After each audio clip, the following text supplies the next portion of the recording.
Hello. So, I guess we're doing this then. Let me just remove that, and then put on this. Yeah, that's what I'm talking about. Oh boy, this looks like one hell of a ride already. Oh yeah, it's great. A lot of people ask me, hey, Riser, can you like try and stream you working on the webcomic relief? So I figured I would do that. Don't really know how this is gonna go. This is a first for me. Can I like? Oh, I'm like vegan. Oh fuck! I'm almost tipping over my cola here. That's a bad idea. Oh, we have to a great start. Oh, this is such a great start. This is. Yeah. And now we can see all the trash. Okay, fuck it. I'm ready for the cringe. Oh wow! Holy crap! There's a lot of you already. I've heard of Warmage, and yeah. Hi Sam. Hi No Siri. Hi Shane. Hi Freddy Martinez. Did I pronounce that right?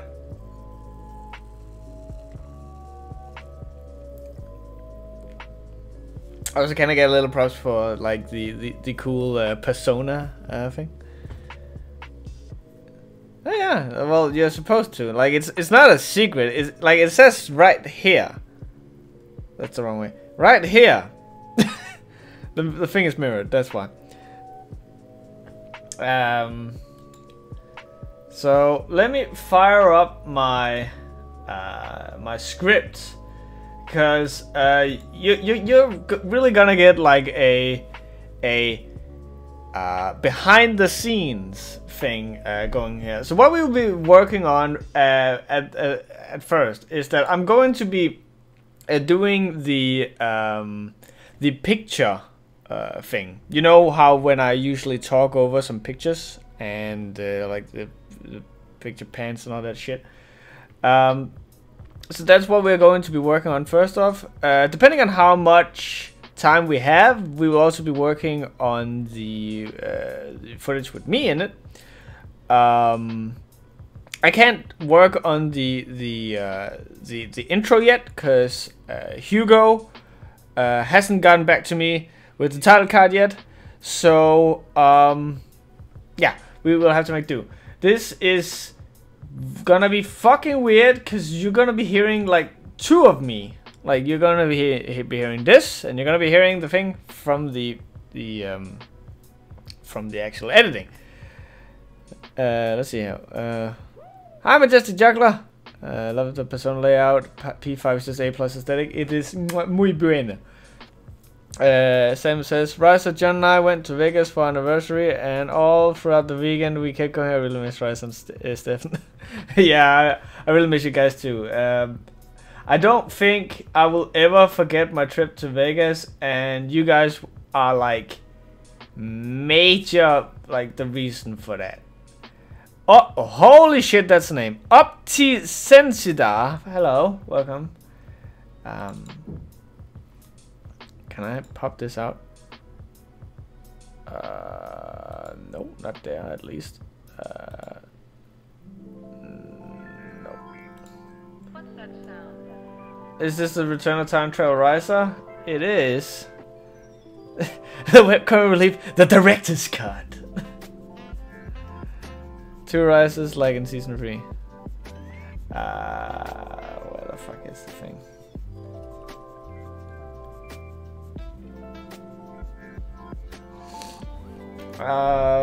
This is bad.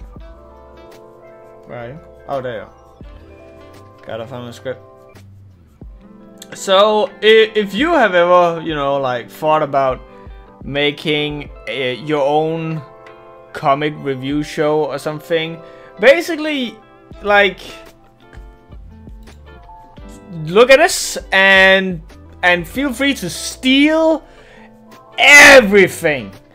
And if you have any questions on how to do it and stuff, by all means ask, and I will try and answer to the best of my abilities.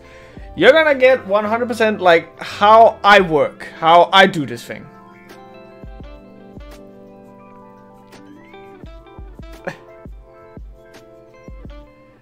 Casper Wade writes, "You're a rocking ass dude and you make my bedtime a whole lot more fun. Sorry, I ain't sorry about it."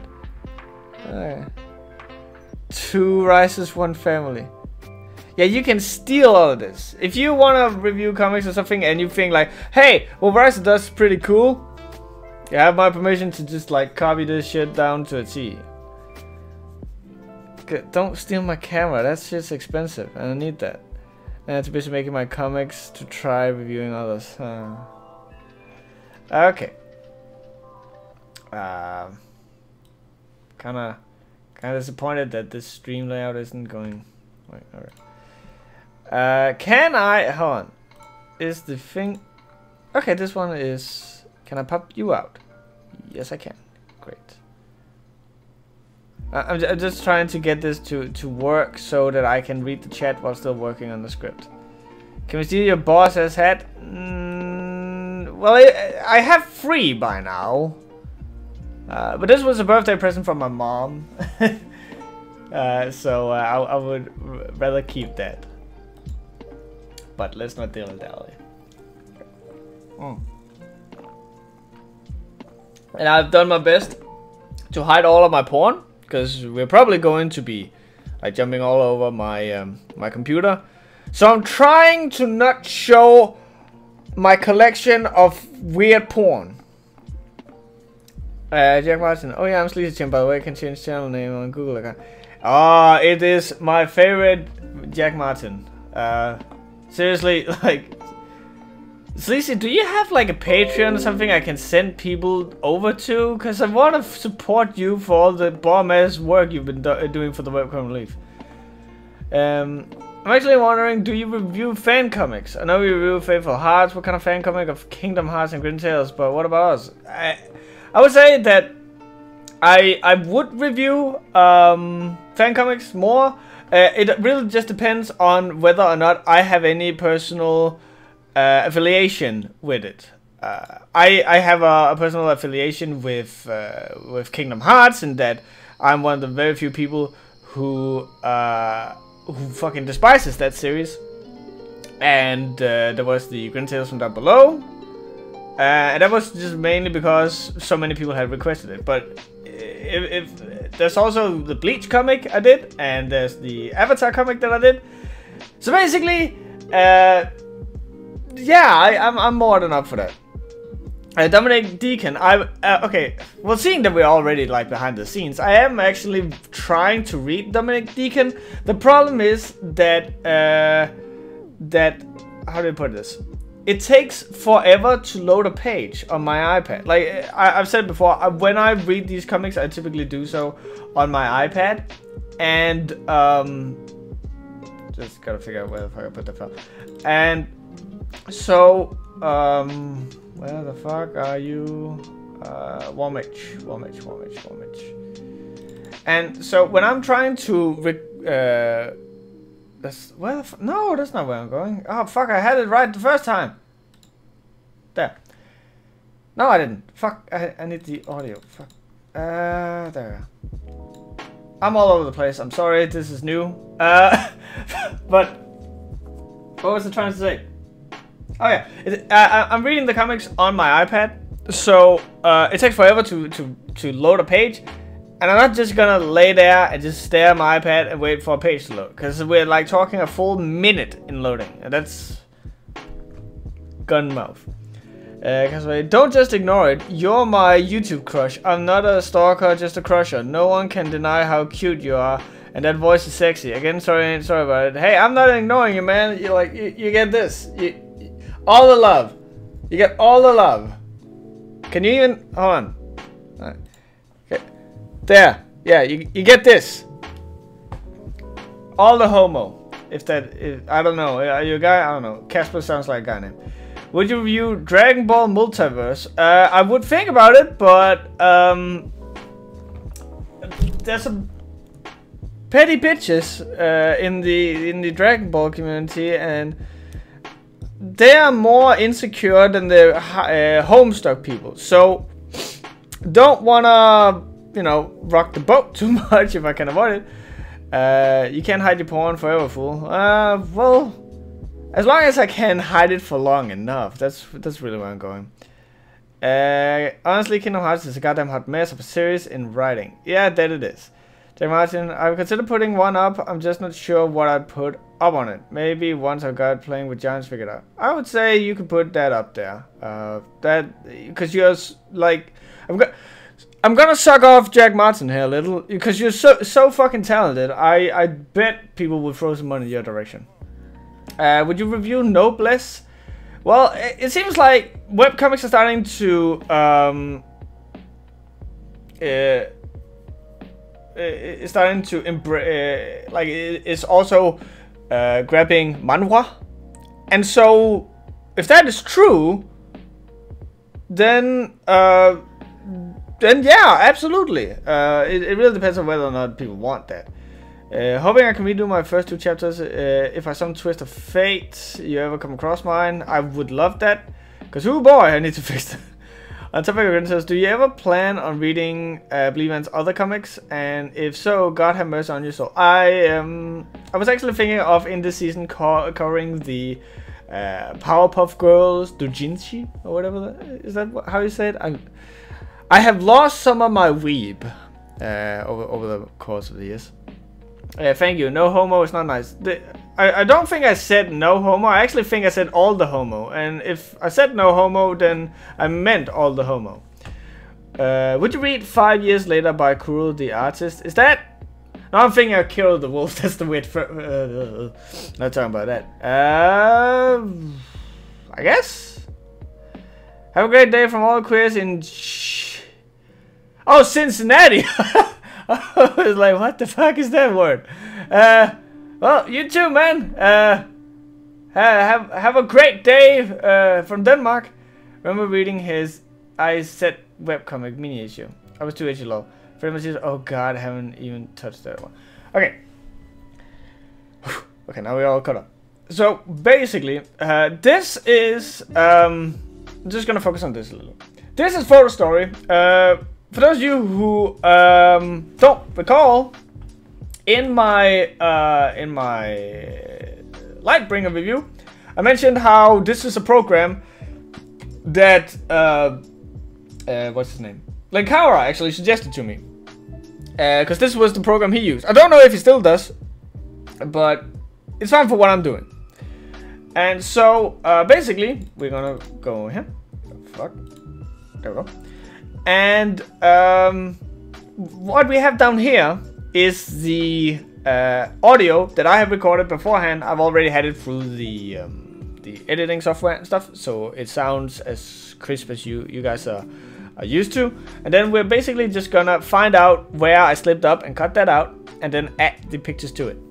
Anywho, I got D&D in a few minutes, so I got Jet. Have a good stream, Riser. Stacy might pop in if she got time between her Wizards of the Coast stuff.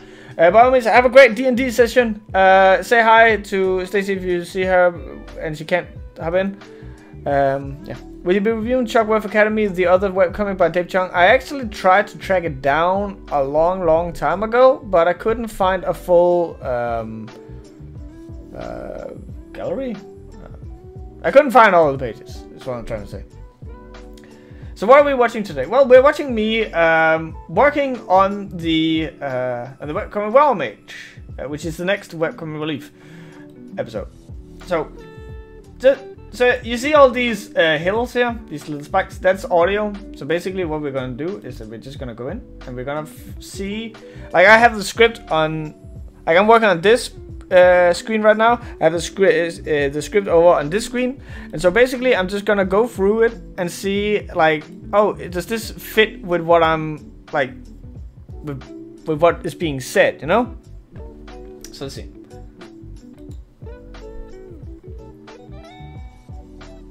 So so season 1 we started with a bad comic. Season 2 we started with a meh comic. Season 3 we started with what I thought was a good comic. In Season 4 we started out with some god-awful trash. So, I hear you ask, what are we starting this season out with? And that was the first bit. So you watched my show probably, I hope. If not, hi. But if you ever watch my show, you know how it goes. That I will cut in between these picture segments with footage of me. So basically I have all this stuff here recorded, and now I'm just parting it up to what the chunks needs to be between the different cuts to me. The real life footage. And you can see here, I don't need to worry about that because this is probably just a cough or something, so let's just do that. Well, it's not dilly-dally, because I'm coming into this season filled with piss and vinegar that I can feel is gonna get drained faster than you can say, is this an off-season April Fool's joke? Today's comic is called Warmage, and it's written by Eric Dumoc Flores, who you might also remember for such blockbuster hits as A Call to Destiny, Monster Lover, and Shadow Root. No, I've never heard of them either, but I can reassure you that once we've covered this comic, we've also covered all of those as well, cause it's all the exact same laughable formula for each and every one of these comics. There's also a reason why you haven't heard of these comics, because once you check out the Warmage link site, sweet fucking Christ my eyes, you will find that Eric promotes himself on such fresh and topical sites such as MySpace, where the site is gone, on Yahoo Groups, where the site is gone, on Comic Space, where the site is gone, and his live journal, which seems to be him role-playing as one of his characters and was last updated in 2007.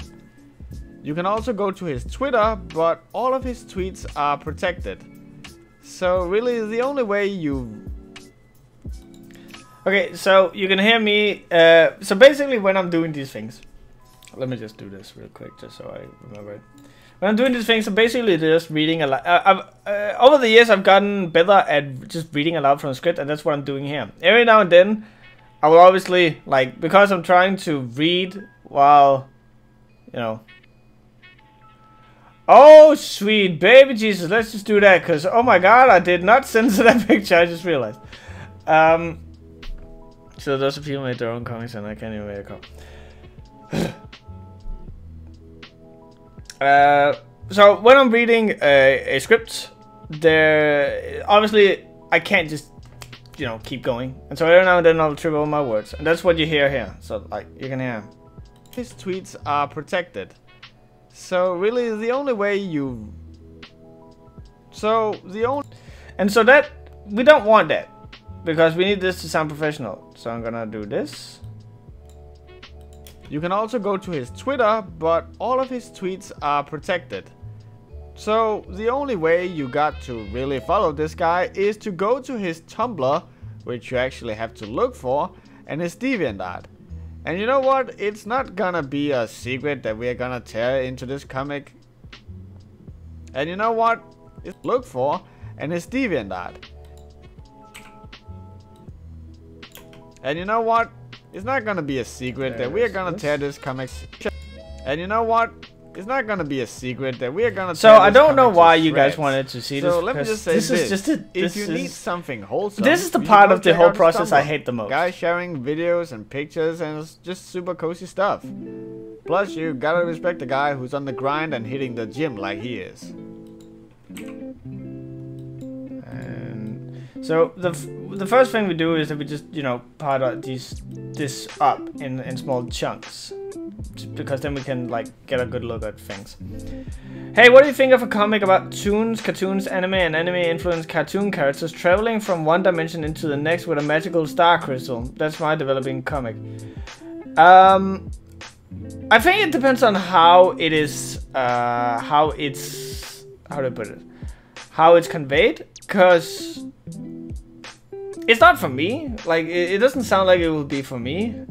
Typically, crossover comics has a stigma, and for good reasons.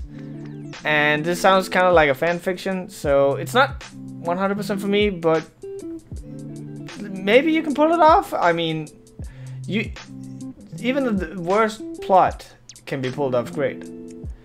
A Diablo Immortal joke. Yeah, fuck Dell. Fuck Blizzard. Fuck them hard. They need all the ridicule they can get. Still, all these people make their own comics, and I can't even make a call. Just my best suggestion is just, you know, sit down, put that pen on paper, and just work with it. Don't think. Don't think. Don't worry. Don't try and be like, oh, I can't do it now because I'm not good enough.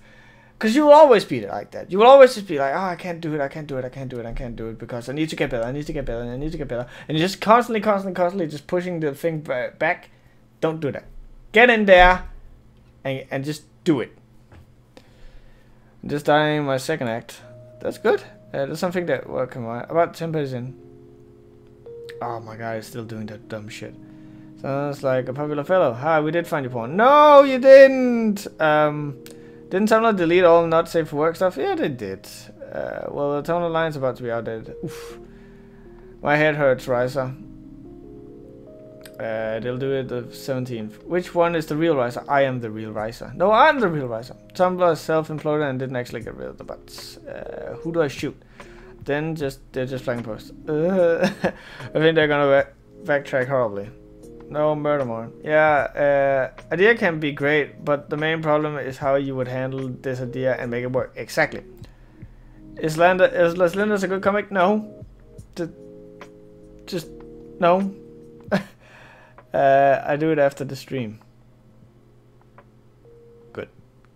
Okay, let's continue to work. So, being stuck with the original Warmage, here's some background information. The comic started in January 2007 and seems to have been all but abandoned in June 2009, perhaps to pursue the updated Rebirth version. Actually, if you go to the site, you'll find it similar to an old abandoned house that's just been left for Father Time to take a sledgehammer to. The site is in terrible disrepair, with links not found anymore, a live comment chat that hasn't had a single real response since 2010 and has since then been spammed by bots. The cast page doesn't work anymore, the webcomic list button takes you to the webcomic list's homepage, and not even the donation button works anymore. Trust me, I tried. It's a wonder the page button even works, but even then, the page buttons are so poorly coded that they are bleeding together into the same words. I honestly can't tell if this is due to time or just poor web design. So, this over here, all this right here, we're not gonna be dealing with that this time. That's typically something that I deal with when I'm like editing everything together, because I will need to record my screen and stuff, and I don't wanna, you know, put my PC through too much shit. You know what they say about first impressions being important? Yeah, that counts for comics too, and boy howdy, this is not a good start. The starting image is gigantic, and looking at it you can see some bad scaling artifacting, showing this was made much smaller and scaled way the fuck up afterwards. And it's so weird because it's the only page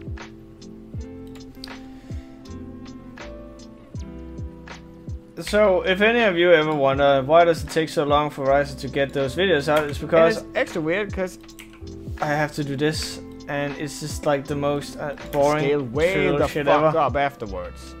And it's extra weird because it's another one of those comics that just has random words start with capital letters. Leoin or this guy. Anyway, we meet this guy who's on his way. Anyway, we meet this guy whose words start with capital letters.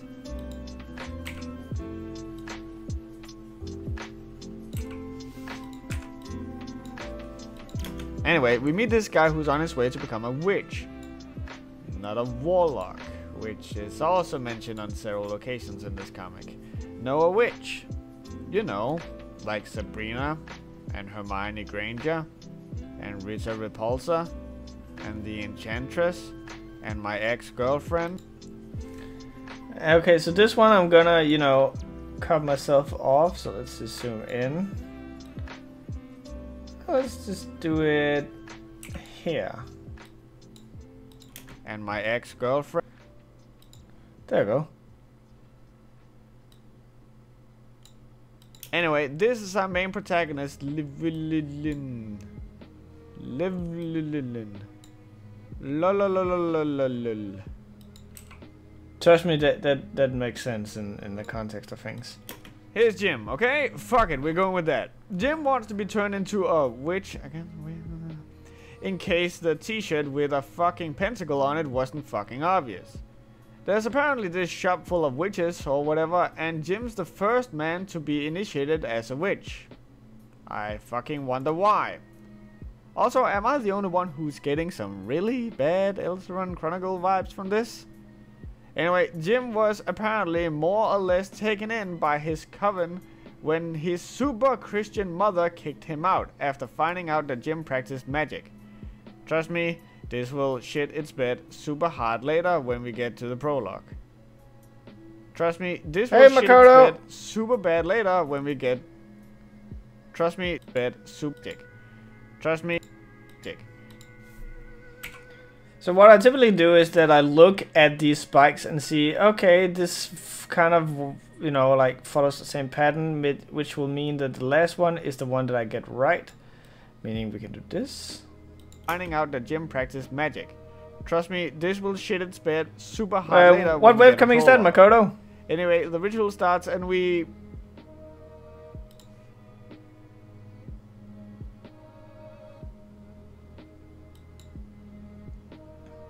Elseron Chronicles Warflash.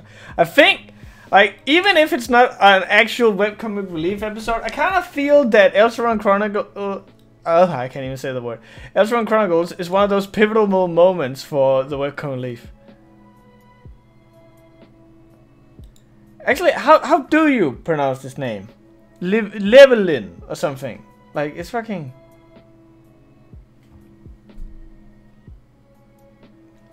Let's see. And from the fucking get-go, it's creepy. Cause for the ritual to take place, the one doing the ritual, Bridget, has to kiss various points on the person, which includes Jim's enormous, huge, horse-sized cock. And while the other body part seems to get the same kind of loving peck you'd give to your grandma, the kiss on the cock is like full-on grab that shit by the shaft and kiss it like you missed it.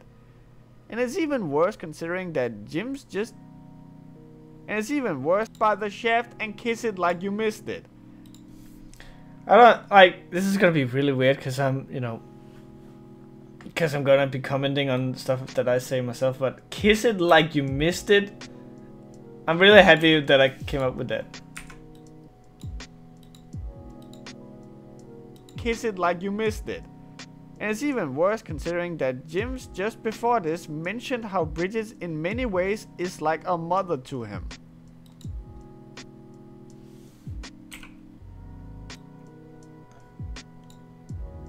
Turning into a witch sounds more like The Watch. I need to read The Watch. I keep forgetting that.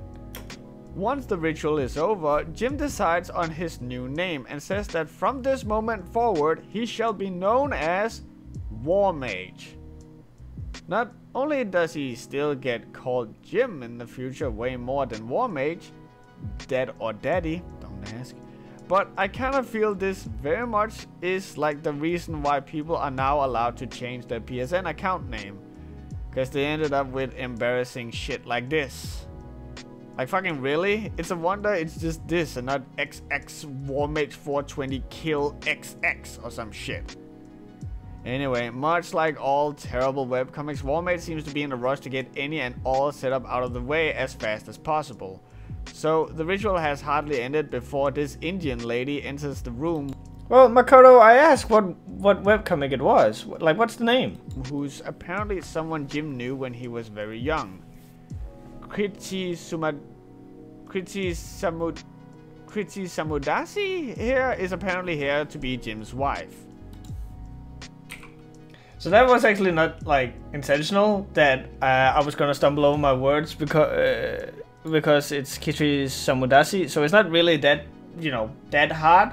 But I kind of feel it's fun to play the Ryza character as someone who's just like a complete idiot.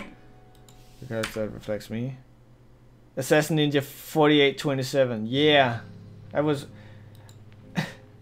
my gamer tag when I was super young was... what the fuck was it? Leslie the Ripper. Someone called me that once, and I was like, yeah, that's cool. Vanilla Bites. Oh, let me check it out. Vanilla Bites. Maybe I should write comic.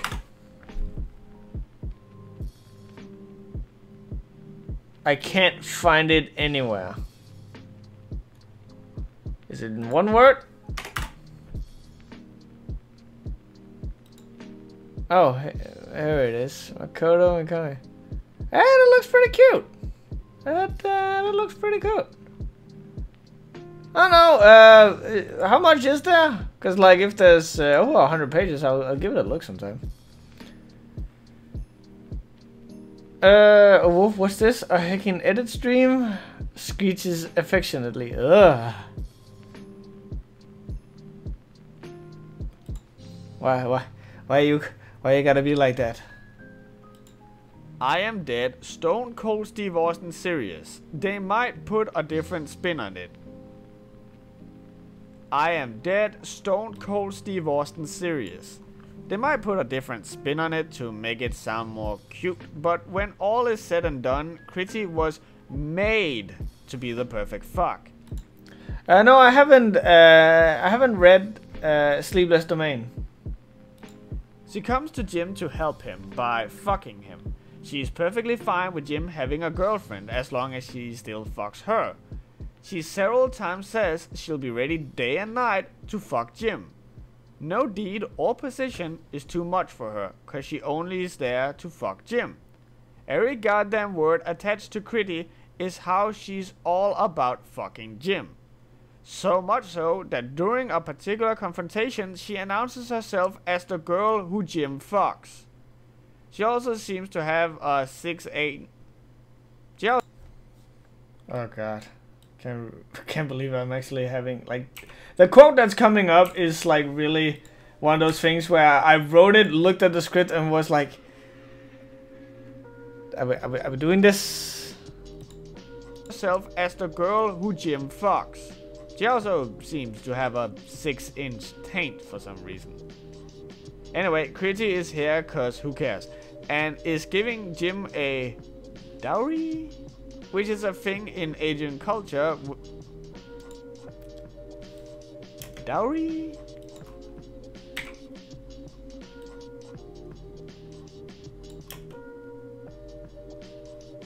Which is a thing in Indian Which is a thing in Indian culture, I think, where a bride hands her husband a piece of property or money on their marriage. The dowry in this case is Jim's supersuit, the armor of Rama. Yes, you heard that right. Supersuit. This comic, ladies and gentlemen, is an erotic superhero comic in which the main protagonist is a witch in an ancient armor by the Indian hero Rama, who's flying around fighting crime while he at home has not one, not two, but 3 different girlfriends. Ah yes, this is a classy piece of work.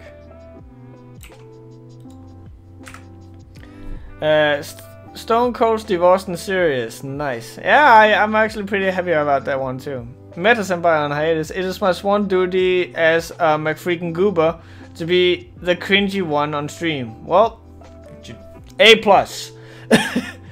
Makoto comic. Oh my god, if you read my comic, I'll love you forever. How about this? I will read your comic, but not necessarily review it just yet.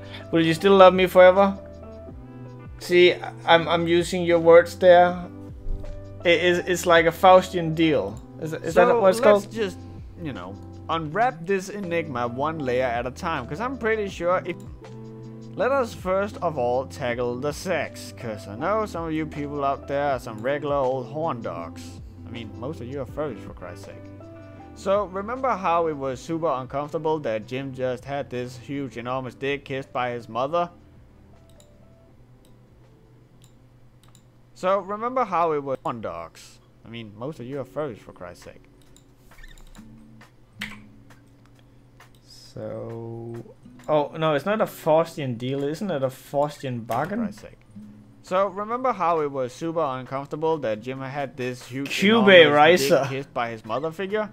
Well, I am the if that made you uncomfortable, you are not nine-tailed ready reviewer. For the rest of this comic, well, if that made huge enormous dick kissed by his mother figure. Well, if that made you uncomfortable, you are not ready for the rest this comic fucking come sort of hint for the rest this comic has to offer you. Such as him straight up fucking this mother figure who then uses his cum as some sort of face paint on her and Kitty. At one point, Jim is fucking Kitty and this other girl Suki, and Jim's real mother listens in and is super turned on by it. At one point,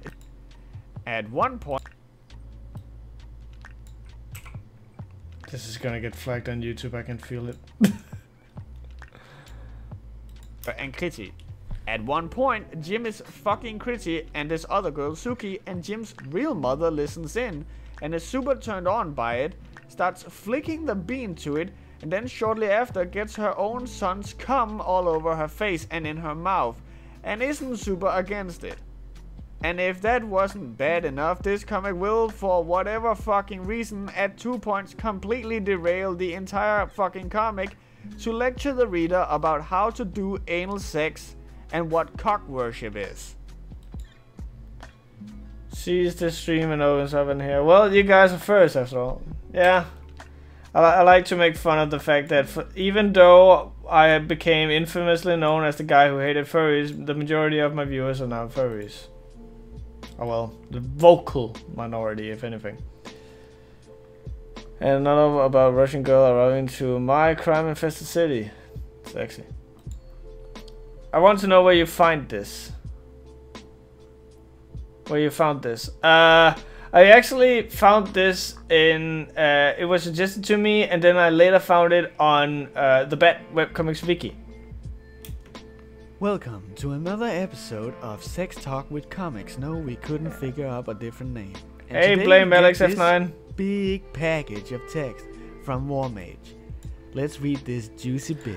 Okay, so I probably need to stress that I'm doing a bit here. This is not just me deciding, hey, I want to seduce your pants off. Okay, there's a difference between just getting a blowjob and just outright cock worship. It's a matter of technique. Blowjobs are often considered chores, something you don't want to do. And for the most part, women don't enjoy it, something you don't want to do. I'm gonna get like a background of some, you know, like scarlet red curtains and like a leather chair, like make it really ugh. And for the most part, women don't enjoy them. Now, cock worship is more than that. You are devoting time and attention to something you love. You are devoting time. Now, cock worship is more than that. So this, like, I need to stress it. I know fully well this isn't super exciting. You are devoting time and attention to something you love. It's a performance, but also a form of worship. It's not just you sticking it in your mouth and sucking it, touching, kissing and stroking. You are letting the man know that his cock is a center of love. Your cock then becomes... So since you live in Denmark and I have family in Denmark, what's it like living there? Well, I don't really have much to compare it to. I guess it's nice that we have like free, what's it called? Free healthcare, and you get paid for studying. So like if you go to college or university or something, you actually get paid by the state to, well, the government to study. Which is nice because then you don't necessarily have to work 2 jobs or something, and more people actually move out on their own. Like, so they don't, you know, live with their parents for so long, which I can understand is kind of a problem with other countries, that people, you know, like stay at home and live there forever, you know, until they're done with college and stuff. So more people move out in Denmark and become more independent, which I think is great. But other than that, all the shit you get paid for studying. all the shit that I personally like computer stuff and electronics and stuff, we have an incredibly high electronic tax, meaning that you can find a currency change here. I pay about 500 crowns for a video game. If you translate that into whatever currency you guys use, that's a fucking lot of money. I know that for a fact. But it's great. I like it. I wouldn't like. Maybe I would love to live in America or Canada or something. Just because I'm like, I was a weeb as a younger kid. Now I'm like whatever a weeb is for America. But yeah. Damn it, this sounds seductive, but I can't stop laughing. That's the point. The comic about Russian girl is not finished as well, and in a cliffhanger. Oh, that's nice. I don't know, this audio editing sounds kind of funny. Thank you. I'm happy you enjoyed.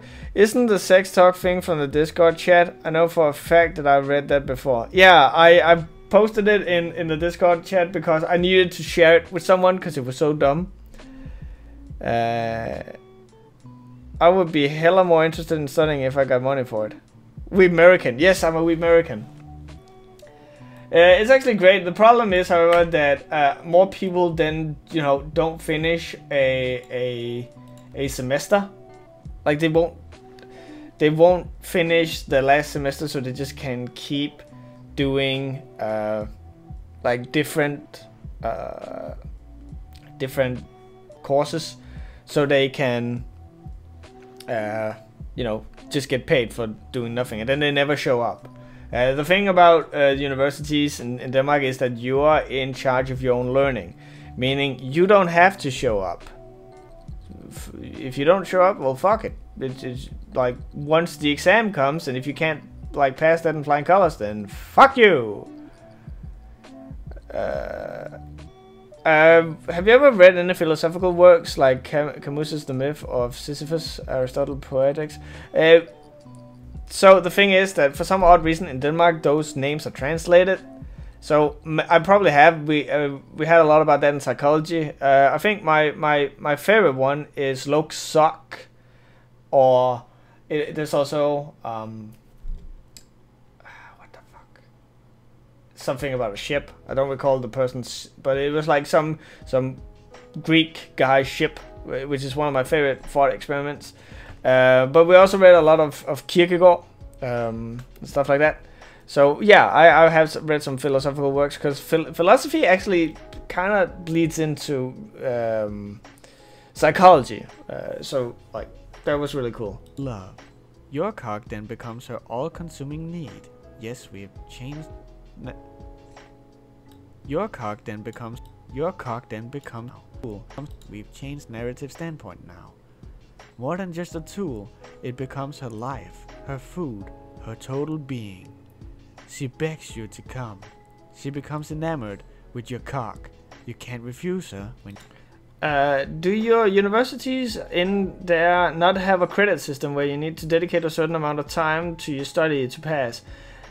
No, that's college. In university, whether or not you show up, no one gives a fuck. Well, at least the course I'm currently taking. What they care about is that you deliver your exams and your assignments, but you don't even have to show up to get those those assignments. They get posted on like on a web page, so you can just like read them there, which is really nice. She asked, "No guy is that heartless. When you do come, she takes every job. When you do come, is that heartless? When you do come, she takes every job." As you can tell, I'm stumbling over a lot of words here because I think I was having an issue not laughing. When you do come, she takes every drop. It is her prize, and in the end, she gets off of her worship as much as you do, hence the difference. Citation by this one guy the author knew, who claimed to have had sex but really picked up all of this from one of the videos he found on Brasses. Yeah, Fessiership, yeah. I fucking love that thought experiment. It's so good. Lion Delex asks, what the fuck is this? This is me editing the next Welcome Leaf. Also, having, you know, done the sex thing before, plus having a boy and lady friends. Also, you know, having done the actual sex thing before, plus having boy and lady friends who are bordering on nymphomaniac sex freaks, a blowjob isn't necessarily only for the man's pleasure. Whoever is doing the blowing can get off on the control they have, and the recipient... Okay, just gonna cut that one off right there. Also having, you know, done the... Also having, you know, done the sex thing before, plus having boy and lady friends who are bordering on nymphomaniac sex freak, a blowjob isn't necessarily only for the man's pleasure. Whoever is doing the blowing can get off on the control they have over the recipient. Are there any webcomics that you try and keep up with, like Dreamkeepers? I've fallen off hard on Dreamkeepers. It's still a great comic, and I definitely think people should watch it, well, read it. It's not my thing. Well, it is my thing, but this is gonna sound harsh, but I just can't word it in any other way. I just can't be asked to follow it, because it's like, I don't really care as much about the story as I used to. Plus, with doing this thing, I constantly have to, like, on to the next, on to the next, on to the next. So I can't really, you know, dedicate time to just follow one webcomic. But there is one that I'm trying to keep track of, which is Lautaro's Wondergeist, because I really like that one. And, you know, it's so different from all the other stuff that I've seen that I'm so curious to see where it's going. Because so many people have, here is Jim, he has a sword and he fights good, yeah, or oh no, this guy likes this girl, and oh, will they ever marry, or oh, this person works in this. Like, so many webcomics can you know, just been put into these booths. Wondergeist can't, and that's why I love it.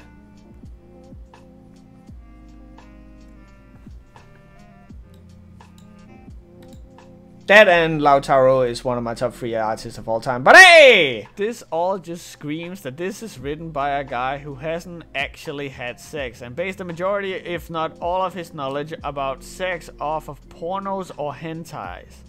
Like, you can see it.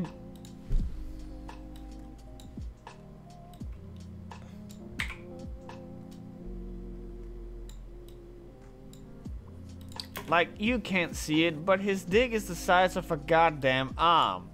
Dude would pass out due to anemia if he got a fucking erection. Anyway, that's a subject better fit for the art section. But yeah, you can get your ass... But yeah. Anyway, that's a subject better fit for the art section.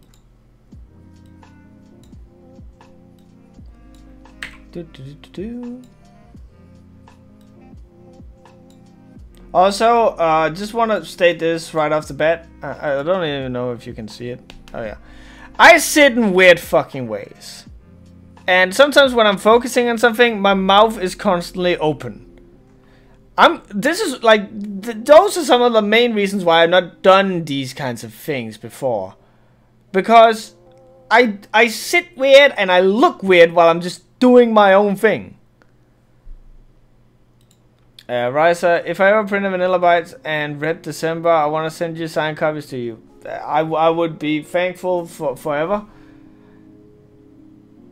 I'm on the fence tossing you at Bomango because it's technically only had about 100 pages of story progress, but like 100 more some non-canons. So the whole 100 pages thing is just a fucking, you know, it's a rule of thumb. It doesn't actually... It's just like, will there be enough to talk about? I just happen to know of Bomango and would actually really like to read it because it looks different. Like, it's fucking... I love the art style. And what it contains seems pretty interesting. So I would really, you know, like to read that one day. It just screams that this guy is sexually repressed as hell. Yeah, a little bit. So, I just want your opinion on this because I'm making a comic of my own. What do you think specifically makes a good character? If you think there's something specific. I would say what makes a good character is someone who has obvious flaws and obvious good sides. I want a character that is believable. That to me this isn't a character. To me this is a person. This is a person that I can kind of see them waking up, taking a shower, eat breakfast, brush their teeth, get on the train, go to work, how they act at work, how they act like when they come back home, how they interact with people around them, how they do their shopping, stuff like that. That's a good character to me. One that I can actually be in there, and like see, you know, who they are as a person. And so many people have like, I know my ex-girlfriend. She had like these friends who were making their personas, and literally all of the character was like, this character can stop time. Or something like that. That's not a character. What the fuck are you doing? So yeah, that's what I would call a good character. How about Anarchy Dreamers? Are you up to date with that? Anarchy Dreamers is one of those comics that I'm kind of keeping up to date with it through osmosis, through Cloudy. But I do actually want someday just to sit down and just read Anarchy Dreamers from where I stopped to where it is now, because that's a really good comic, and I love Emily Reed to bits. I may have a little crush on her, and I just want her comic to succeed, so I really want to follow that. This writing is an insult to bad hentai and erotica. Would you, as an April Fool's joke, do a review of JoJo's Bizarre Adventure? Yes, I absolutely would. I have actually dabbled with April Fool's joke comic reviews before. I've also done that with like Halloween horror comics that I wanted to do. I was actually talking with Nick Nocturne about doing a thing with him. But the problem is that I have so little foresight that I will be in October going, I want to do a horror thing, and I can't finish it before Halloween. So it's like, yeah. Once I get better at planning, then maybe. By the way, I'm really sorry about the B-movie thing about that. You know what, Alex? That's fine. All's forgiven. I will admit, however, when I first saw you come in, I was like, oh, do we need to block him again?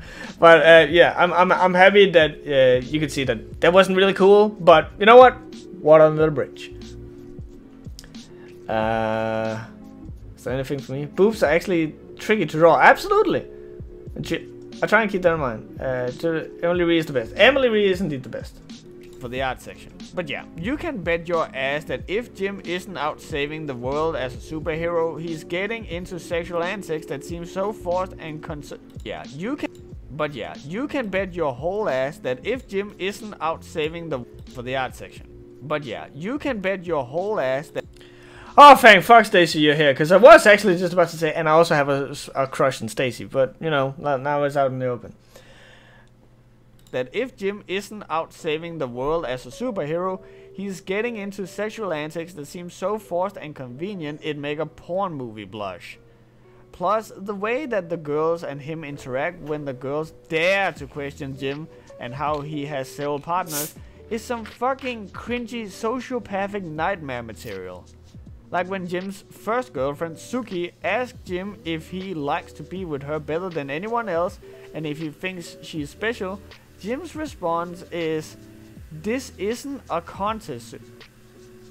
This isn't a contest, Suki. Fuck. You are special. Hold it! Stop! Is this? There you go. There. Oh, fuck.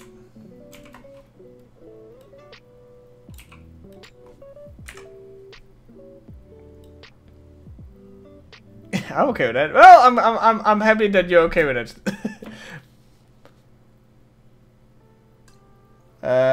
Yeah, pretend boyfriend. It's go watch the first video of the charity live stream we did, because it ended up becoming like the focal point of the first 6 hours. I don't recall how many bits we did, but it was basically a thing that happened in Vegas, and it was fucking hilarious. A good horror comic is called Venus Therapy. It's a pretty cool psychological horror story that keeps throwing the audience off at every twist. I really want to check that out. I'll make a note of that. Also, porn is actually really hard to draw, because you're actually supposed to be a pro at anatomy and master composition on realistically complicated poses and angles. Absolutely, absolutely. You can't just do profile. So many people, when they do action, like they would do this and then they run and do that. That's not how action works, but it still conveys the thing. You can't do that with sex. You can't just like. This isn't a contest, Suki. You are special. I think all women are special. Like, fucking way to dodge the question there, dude. And that's not all. This comic feels so fuck. And that's not all. I actually had a guy approach me and was like, "Hey, do you want me to edit for you?" I was like, "That's fucking cool. That would take off a lot of my mind." But I sent him the files, and then a month passed, and nothing happened. And then he got back to me like, "Yeah, I can't do this." I was like, "Okay." Just wasted a month. Is it the bit with you talking about the Smash player? It is indeed about the Smash player and what my relationship was to my pretend girlfriend Stacy. Question there, dude. And that's not all. This comic feels so fucking skeezy with so much different shit. Like how Jim forces Kuchi. Like how. Oh, this year I printed my first hentai fanzine, Milk Bombs. That's not a bad name, I will admit. So fucking skeezy with so much different shit. Like how Jim forces Kuchi.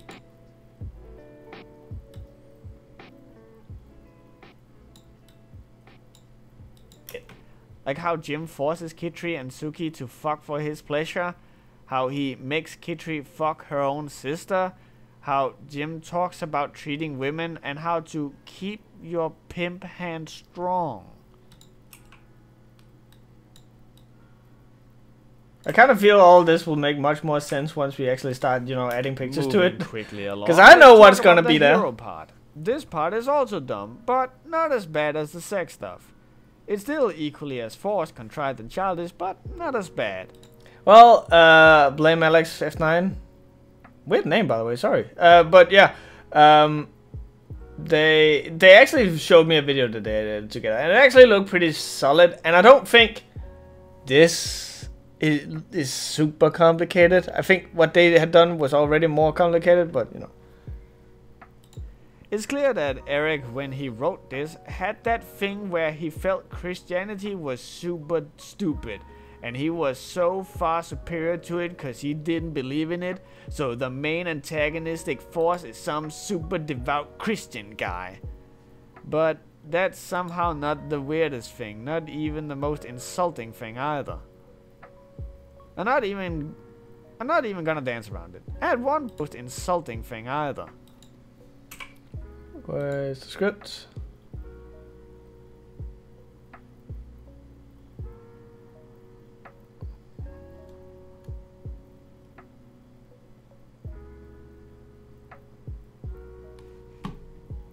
Not even the most insulting thing either.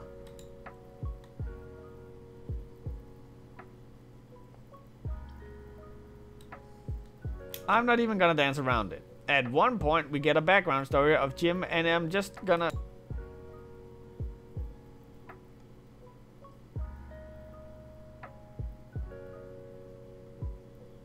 I think I missed something. The most insulting thing either.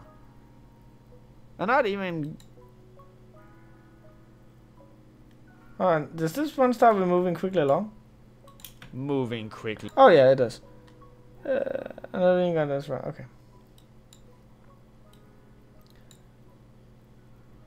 Took me a long time to find the kind of genre my fellow Mexican readers like, and it seems to settle on sex and violence. Those are my kind of people.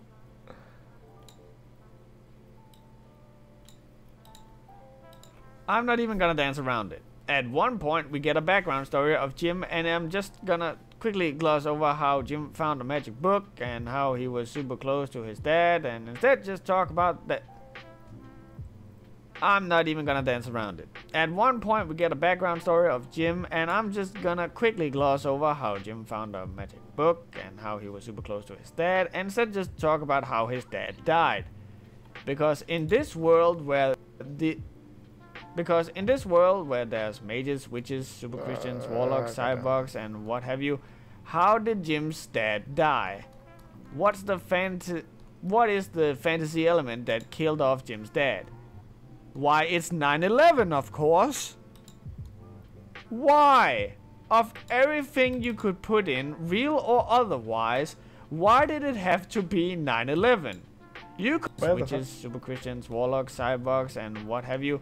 How did Jim's dad, and instead just talk about how his dad died? Because in this world where his dad died.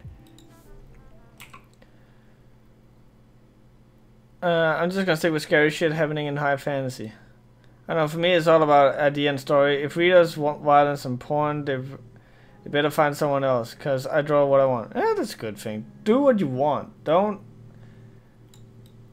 Like, if you have to force yourself to do something you don't like, then you're not gonna feel, you know, great about it. Right. Because in this world where there's mages, witches, you won't feel fulfilled. Warlocks, cyborgs, and what have you, how did Jim's dad die? What's the fantasy...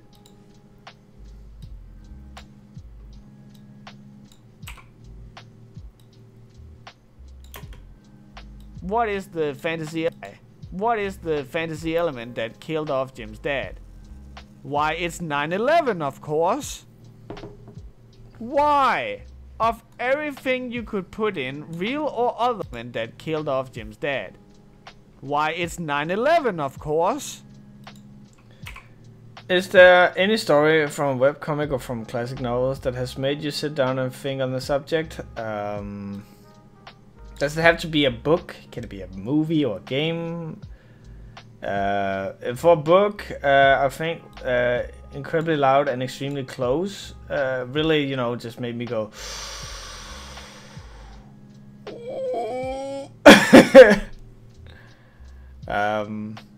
because I read that just when I had met one of my friends who was incredibly autistic and well, Asperger's. Yeah, Asperger's. And so it's like getting this inside look in the mind of one of those that was interesting. Why? Of everything you could put in, real or otherwise, why did it have to be 9/11? You could make up a tragedy. You clearly deal... Why? Of everything you could put in, real or otherwise, why did it have to be 9/11? You could make up a tragedy. You're clearly dealing with an unreal world with paranormal elements. You can rewrite fucking history.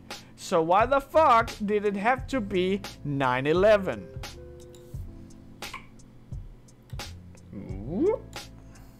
I mentioned it briefly before, but for some odd reason they keep talking about metas in this comic as a sort of meta-human thing. In this universe, superheroes are just a normal thing, it seems, which isn't actually a bad thing. It's actually something I find pretty interesting, considering this predates stuff like One Punch Man and My Hero Academia by several years. But it's never really explained how or why or to what extent, which makes it hilarious when, say, Sugi flips her shit and say, "I'm not a whore, I'm a cyber-enhanced cyborg," or some shit like that, just out of the blue. These superheroes don't get a whole lot of play, however, and are more or less only used as props in the world. But it's an interesting thing, I'd say, that make the universe of Warmage pretty interesting and rather unique. Question: is the 9/11 thing in Warmage handled better than 9/11 thing in Grin Tales from down below, or is it much worse? It's handled a little better, but not a lot. Not a little bit. I only have two things that need to be addressed before we can move on. One is about the union. This is gonna be really annoying for you. I only have two things that need to be addressed before we can move on.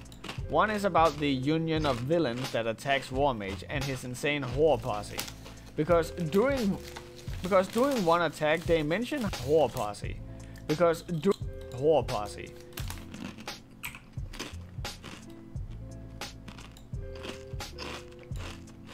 Whore posse. Because during one attack they mention how Jim has grown. Because during one attack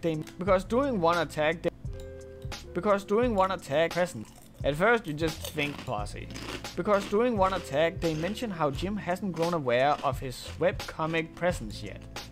At first you just think it's a joke because there's a weird increase in humor all of a sudden at this point for no explainable reason.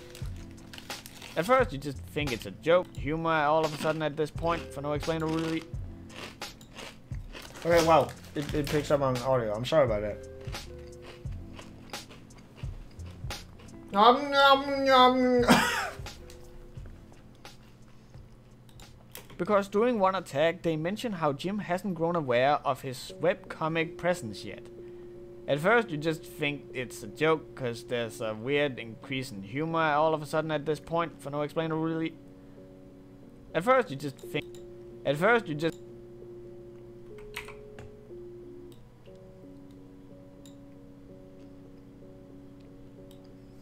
Crunch. At first you just think it's a joke.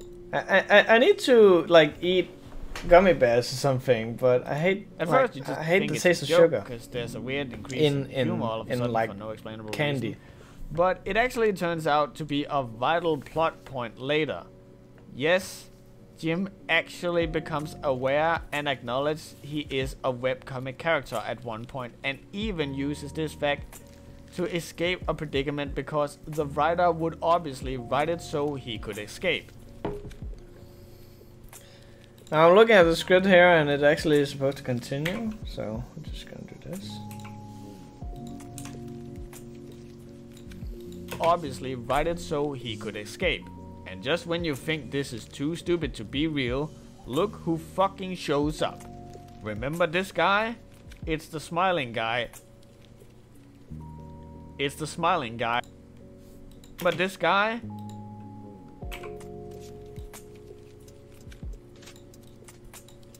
What's up? Remember this guy? It's the smiling guy from the fucking Lightbringer comic. Cause apparently this guy is I've never had Sour Patch Kids. some villain who just shows up in various comics here and there. Unfortunately, the comic just got dropped before we could see where this all went.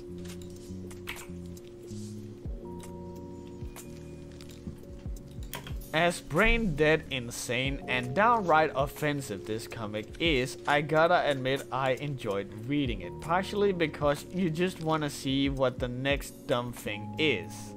It's a train wreck in slow motion, but at the same time there's this weird thing that are kinda interesting and weirdly well researched.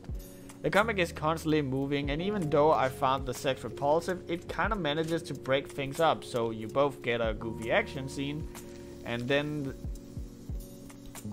the comic is constantly well researched. The comic is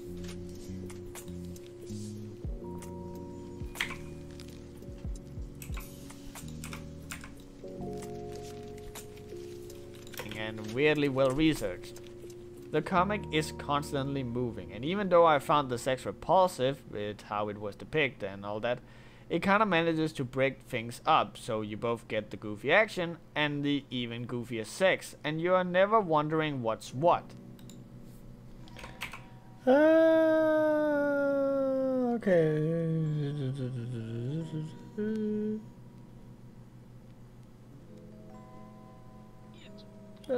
There we are.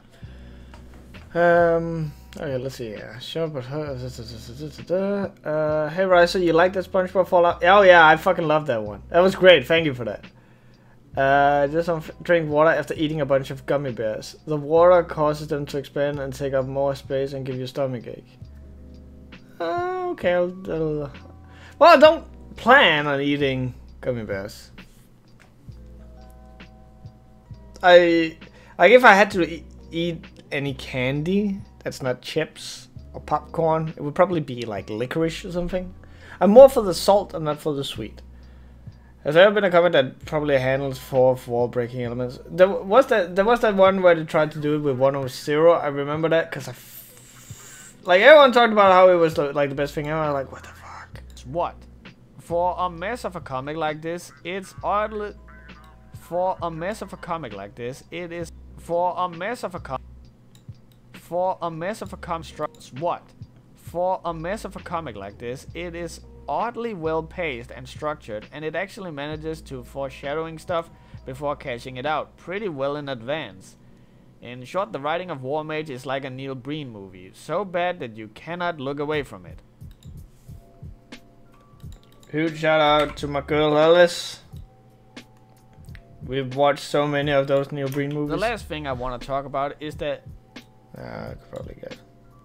The last thing I want to talk about is that you guys have obviously noticed how this comic is immature and not exactly handled well with any care whatsoever.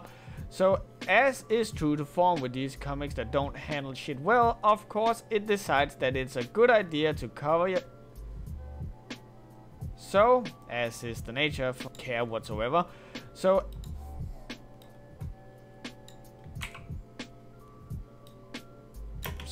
as is true to form with these comics that don't handle shit well, of that villain care whatsoever.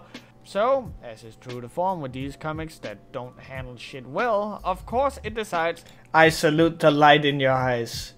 To walk the path, you must first become the path. That it's a good idea to cover the subject of rape. Of course it happens to women in the comic too, but the one rape scene that gets taken serious and isn't just a thing that villains does, actually happens to someone raping Jim. Now, credit where it's due. Rick. Now, credit. Jim. No. Jim. Now, credit where it's due. Eric actually does put the whole sentence. Now, credit where it's due. Eric actually does put more into this than most people does. Jim is after the whole thing kinda scared and scarred and uncomfortable having Jim is after the whole thing does. Jim is after does. Okay. So you really get to see how this affects him, which is more than I can say about and most people does. Jim is, after the whole thing, kinda scarred, scared, and uncomfortable having sex, being close to girls, which is an interesting position to be in considering he's basically living in an all-you-can-eat sex buffet. So you really get to see how this affects him, which is more than I can say about the rape in most other comics I've covered. It's just a shame in most other comics I've covered.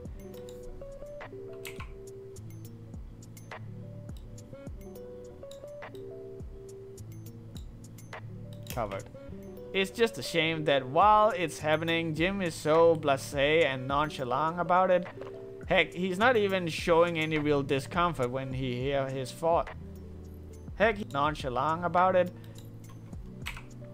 What? You can't draw butts, right? Then what the fuck's the point with even doing art? I'm joking. Heck, he's not even showing any real discomfort. Heck, he's not even showing any real discomfort, and when we hear his thoughts, Gabe, what about it? Heck, he's not even showing any real discomfort, and when we hear his thoughts, he's calmly hatching a plan on how to escape, and even cracking jokes. Meanwhile, when it happens to girls, it's like the worst thing ever.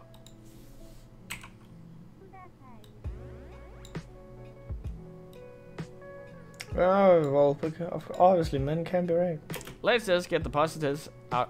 Let's just get the positives out of the way. A, Lord knows it'll be easy to and quick. let's just get the positives out of the way.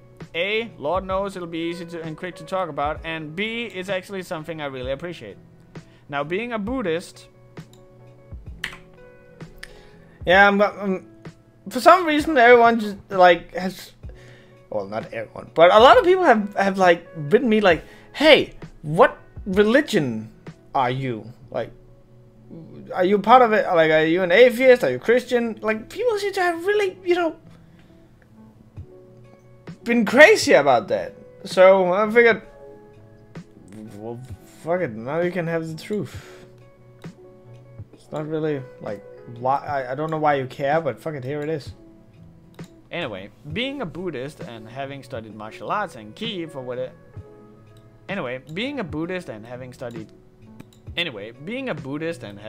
martial arts and ki and whatever, cause I was a weird kid, something immediately hit me that was the armor of Rama that Jim wears, is, without mentioning, having stones at all the different chakra points, as they are supposed to be on a person, complete with the...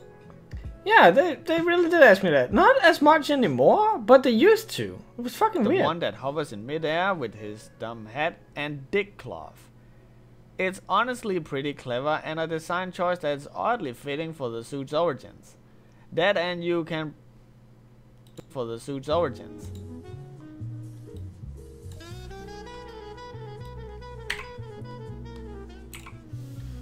I'm an unwilling Jedi, meaning no sex ever. So you're a monk?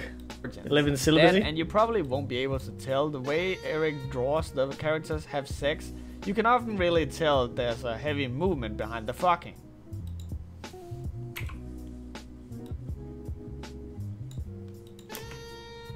Before I continue, no, this isn't the worst art ever, not by a long shot. It's just ugly and unappealing.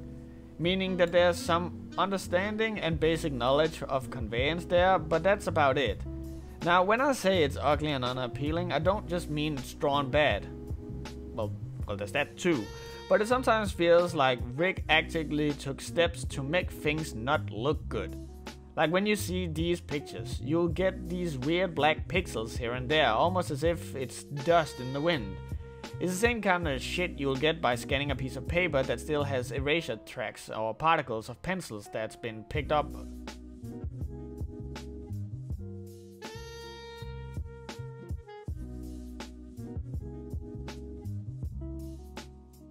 It's the same kind of dust in the wind. Dust in the wind.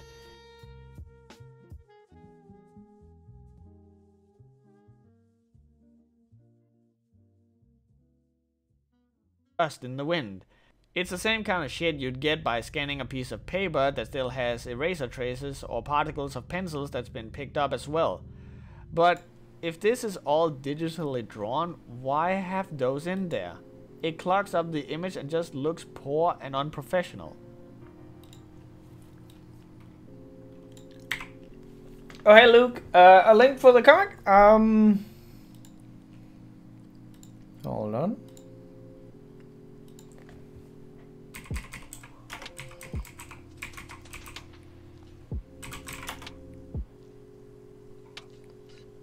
Okay,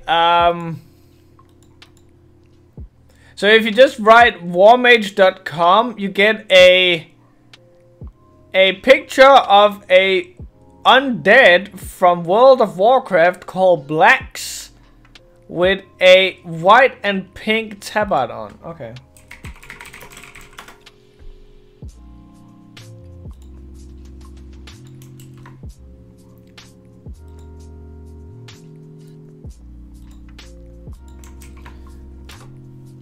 Well, read it at your own volition.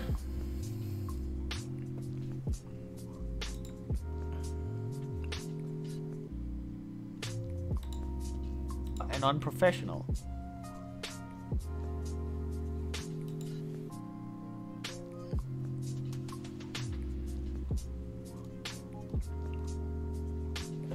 Okay, that's that. What is it? That's been picked up as well. But if this is all digitally drawn, why have those in there? It clogs up the image and just looks poor and unprofessional. Being an action comic, Eric actually does manage to convey some sense of kinetic movement when the different characters fight. Being an action comic, Eric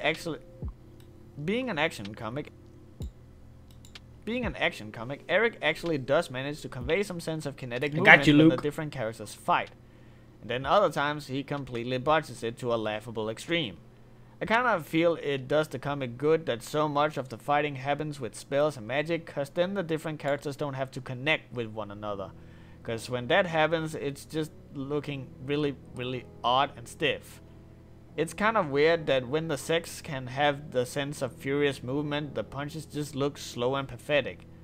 Like either when they're fighting.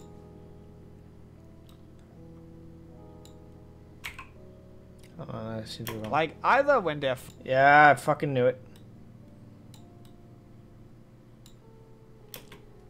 Now let's talk about the one pathetic. Like either when they're fighting, they're basically just doing that weird slap fighting kids do, or when Jim is having sex, he's absolutely abolishing that puss. Crush puss. I want that tattooed over my chest in like in like gothic lettering, just crush puss. Like get a fake tan and shit. Now let's talk about the girls. Quick behind the scenes thing, a good measuring stick I've found to determining someone's artistic skills is typically how they draw the opposite gender. Like when Eric here draws women, it's clear where his interests lie. There's the ass, there's the tits, and I guess a head on top just for good measure. There, boom, I made a female. I made a woman. What the fuck is this? Like, oh. Like how many ribs do you think you can fit in there, bro? Like 5 at best? All the ladies in Warmage are some guy's sexual fetishized depiction of women. All the girls are stacked to a ludicrous extreme, have fat asses, and those weird, uncomfortably long porn actress nails. Like, I can see it because Suki is apparently a cyborg who uses her claws as weapons, but why does Kitri have those?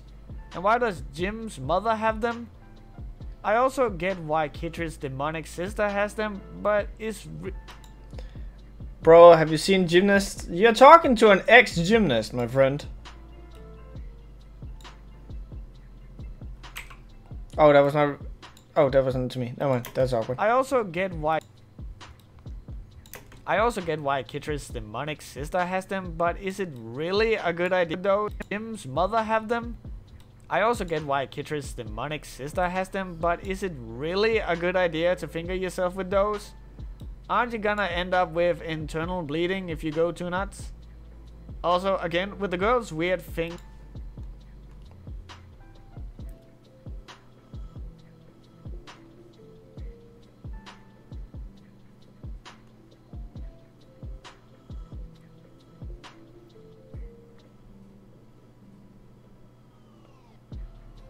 Bleeding if you go too nuts. Also, again, with the girl's weird thing. Also, again, with the girl's weird things are put. Also, again, with the girl bleeding if you go too nuts.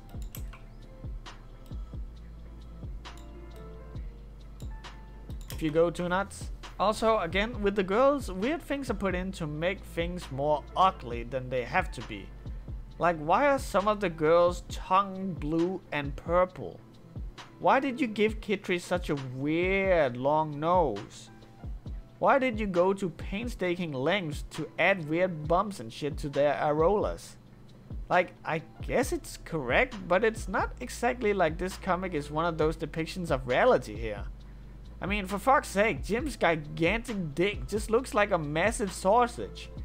That was given about half the detail to this than the breasts.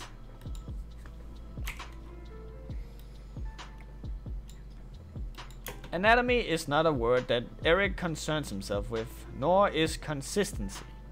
Everyone changes in size and build and changes their anatomy to suit the mood. You best believe that the girl's breast especially changes constantly in size like it's some weird inflation fetish. Even Jim's dick changes in size, and not in the typical way when you have an erection. No, I'm talking about going from being about a foot long to be the same size of a small person at times. Speaking of Jim, when he fights, he will also constantly change size compared to his opponent, but also the environment he's in. Like this shot here, where he's smaller than a goddamn mailbox. The designs of the different characters are just a hot mess. All girls are basically porn actresses. Jim is always super buff and hardly ever depicted in any negative way, and all the villains are either covered in some weird shit. All girls are basically. All girls are futs. Nay, all women are queens. Mess. All girls are basically porn actresses. My sister just mistakenly called you Fraser. Hey, I've been called worse things. Jim is always super buff and hardly ever depicted in any negative way, and all the villains are either covered in some weird suit or whatever. Hey Rasa, I'm working on an urban fantasy superhero comic and I was wondering where to begin. Like, with the backstory in the past, or start it out when we meet the main character in the present. I would say it depends. When it comes to superhero, I'm always a huge fan of starting what's called medias res, where you start off in the middle of things, and then later you kind of explain like how we got to that point. That's my personal favorite, but it kind of depends on, like, do you want it to be a slow build to superhero, becoming a superhero, or do you want to just immediately just hook the person and be like big in explosion? Only one of which being cool, and I think Eric realized that because he ended up giving that same costume to Jim. Or their guy, like just guy. I guess Mike or whatever his name is kind of different due to his crimson red hair, but that's about it. And the same thing goes for everyone who is not part of the main cast. Everyone looks the same, only difference being their hair color and length, or maybe size.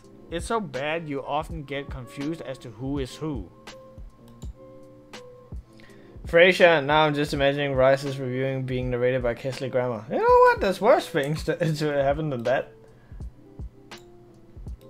The art is, much like the writing of this comic, childish and immature. It feels like it's written and drawn by a guy who's just hit puberty, and it does all about superheroes and sex. If that is that weird age where you cannot puberty, and it does all about superheroes and sex. Is that weird age where weird age where it cannot be too much. The too big superheroes and sex. Is that weird age where it cannot be too much. The breasts can't be too big. The dicks cannot be too big. The amount of semen can't be too much. The taboo of sex cannot be too much. And every girl has to look like a porn star as a result. But honestly, this comic feels like the opposite problem of what most other comics I've covered. When most...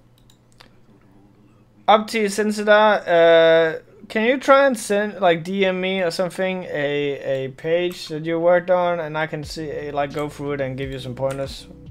Well, I can give you, like, my feedback, and then you can take that with a grain of salt. Comics I've covered. Where most comics I've covered could draw well, but not necessarily know how to do so in comic settings, Warmage seems... Where most comics I've covered could draw well, but where most comics I've how to draw other comics I've covered. Where most comics I've covered could draw well, but not necessarily know how to do it in a comic setting, Warmage seems to know how to draw for a comic, but not know how to draw well. This honestly makes me draw well. This is me beatboxing. This isn't a mistake. This is on purpose. I'm just gonna have a soundboard that says this. I'm funny. Shut up. Oh, this honestly makes me curious to see how well Eric's art has progressed. I mean, this comic is from 2009. Can you imagine how much his art has improved over the course of almost 10 years? Let's check his DeviantArt out, and that's... okay. Yeah, I think you can just like click my name and be like, write me a DM, or maybe you can like do like the yeah, you can just like add me.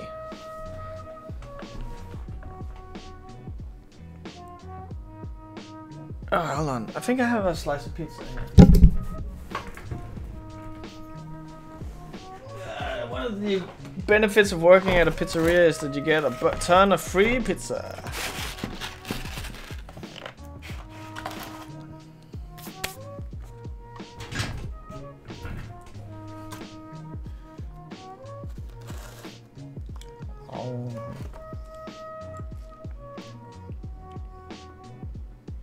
Nom nom nom.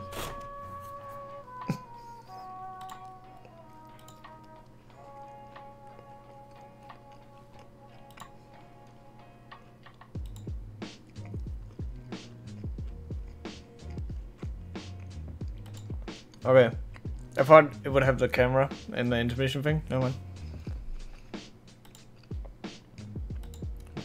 I'm just playing around with these now. Okay. Sorry.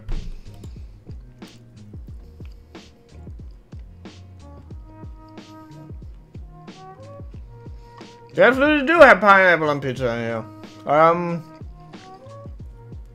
Because of my work, I was like, now I have to try it. I need to find out what all the fuss is about. So, I one day ordered a pizza with pineapple. And it's not bad. It's not for me. But I can understand why people want it.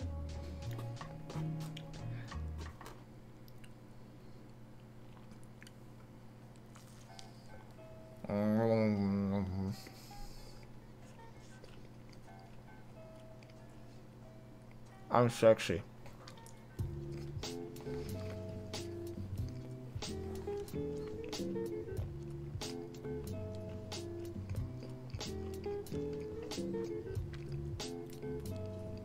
Yeah, it's really the intermission screen is real nice. I should just have like some art to put here. Wink, wink, nudge, nudge.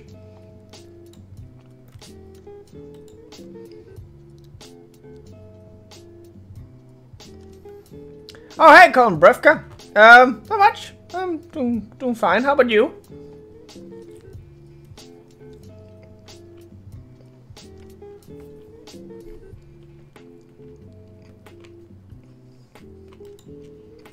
Oh, fuck. Eating pizza online on stream. Hey, this isn't me, you know, trying to have a professional charity stream going or anything. Or review or anything. This is just me chilling with you guys. So I don't give a fuck. Italian sausage, ricotta, pineapple, and basil.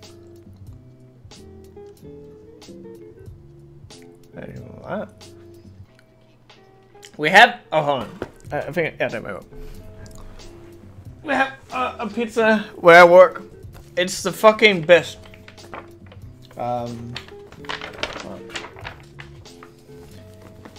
Okay, so you got like tomato cheese. Then you got pulled pork with barbecue sauce, cheddar cheese, crispy bacon, and chicken. It is the best goddamn pizza you can get for money.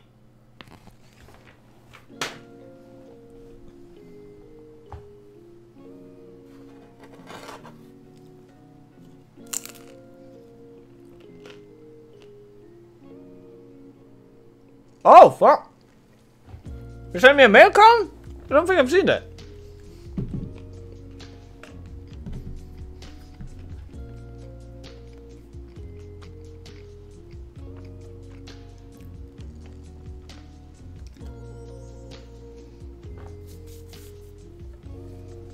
Oh.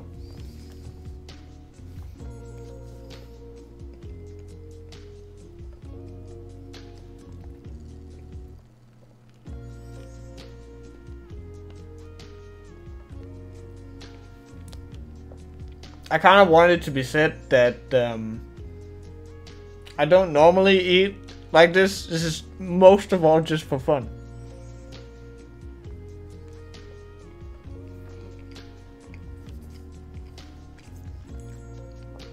Have you purchased pizza using other means rather than money? I did some graphical design once and got some pizza for that.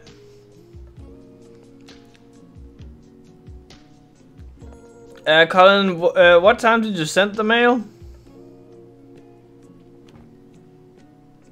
Just checking it now. I got a lot of spam mails about me wanting to increase the size of my penis. I don't suppose that's you. I like having bacon, green peppers, extra cheese, and no sauce from pizza. I actually got, hold on. Seeing that we're now, like, we've turned this shit into, I've turned this shit into a food stream. I got this pizza here, with me home today.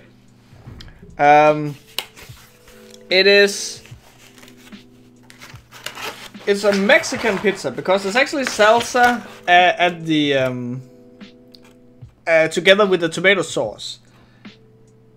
It's with red pepper and jalapenos, kebab, and something else.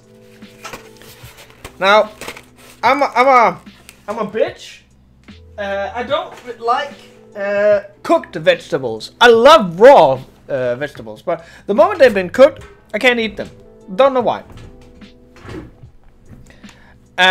So I'm like picking it out, but goddamn, does it taste like? I love the taste that they leave on the pizza, you know. How much do we have to donate for you to take the head off? $10. That's my thing. All right. The 23rd of November. Hold on.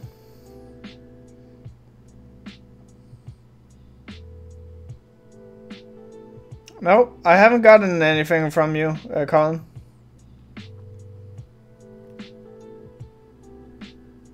I got a mail the 20th and the 25th. I haven't gotten anything. Let me just check the spam once again.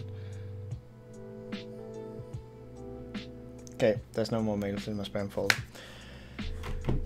Have you ever heard of Red or Salty Studio? No, I haven't. It's mukbang hours with your local webcam. What's mukbang? Oh god, I'm Mexican and I hate Mexican food. I fucking love Mexican food!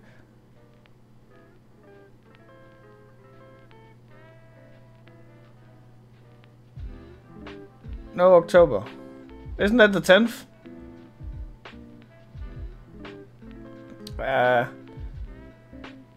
There's this one pizza place called Hungry Howie's that can make their crust in different flavors, like ranch. I don't know why I think about this, because the place, I don't think it had pizzas, but when I was in Vegas, Sam and Stacy and John took me to this awesome place called Nacho Daddy, which, even though, like, me and my friend Stefan were fucking tired, because we just watched the Evo finals, and we had to get up really early the next day. So maybe we didn't enjoy it as much as we could have. But goddamn, that place was fantastic. Mukbang is eating on stream while people watch you eat. Well, I can't see why anyone would enjoy watching me eat. You may be wondering why I, in my cutaway sections, can be in a sense of disbelief and shock, and that's... Well, typically it's for comedic effect, but other times like this, it's because I, between reading the comic and writing the script, actually forget how bad some of these things are. There's almost an art to make stuff this bad. I don't even think people could do it if they tried. It's like tripping down a flight of stairs, you can't do it willingly. It is very much the same with the characters. I think that's pretty much all... do it willingly. It is very much the same... I think that pretty much all there is to... So let's talk about Jim. I think that pretty much all there is to say about them has already been said. And Jim actually can't do it willingly. I think that pretty much all there is to say about them has already been said. The girls are there to long for Jim, and Jim is the best guy in the world. There, done. This is what your Patreon money gets you, folks.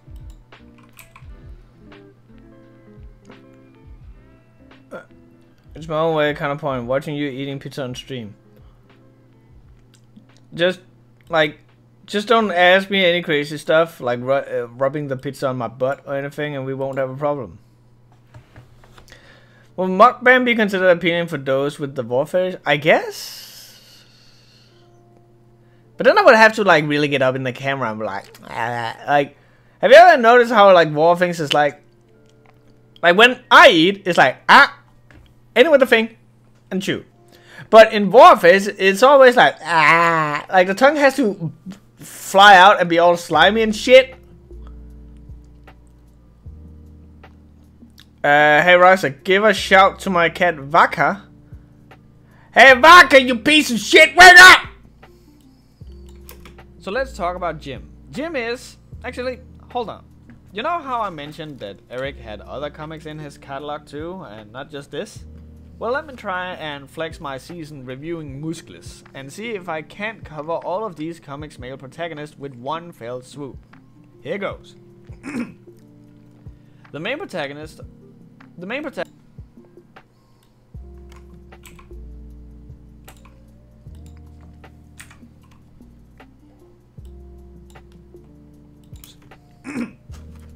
protagonist of these comics is a guy with a certain bravado who handles himself like he knows more than everyone else, and talks to people less knowing than him in the very same way you'd find the protagonist of Suicide for Hire talk to people.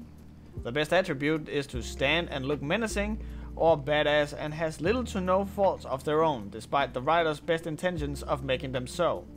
They all walk around sporting a cock at the size of an arm, and are never particularly eager to get some action, because it's either readily available at all times in which the protagonist takes a dominant role, but sometimes he also just has the sex with a female character or more, because it's to be expected as some sort of payment for him for doing a good thing for the female character.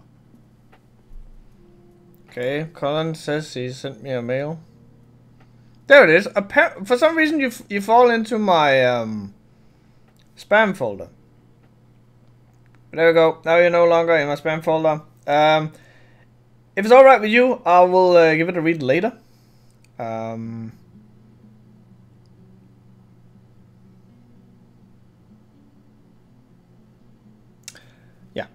Unless there's anything in this you want me to give a shout out now. Yeah, that microphilia or whatever it's called. When one person swallows another, it's really creepy, yet some people get off to it. Hey, have you guys ever heard of Fiverr before? If you need to affordable editor for graphic design or any type of freelance anything. Hey, if you need an affordable graphic designer, there might be a guy here who needs cash. Right here, there could be a graphical designer right around here. Look on screen. There's a box with a faggot in it who can do some graphical design for you.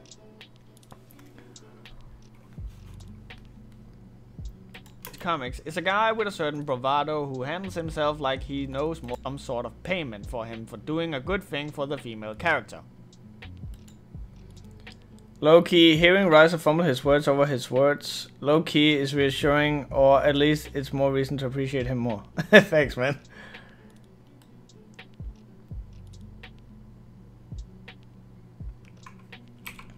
I'm just like a normal guy, and I have a handicap that that other creators in my position don't necessarily have, is that I'm Danish.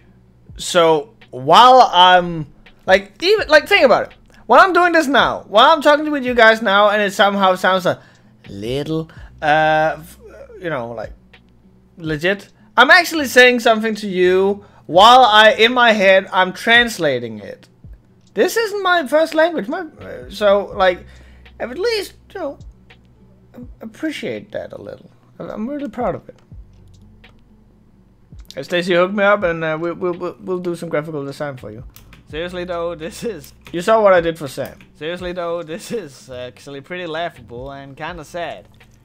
Every male character, every male protagonist of these comics are the and kinda sad.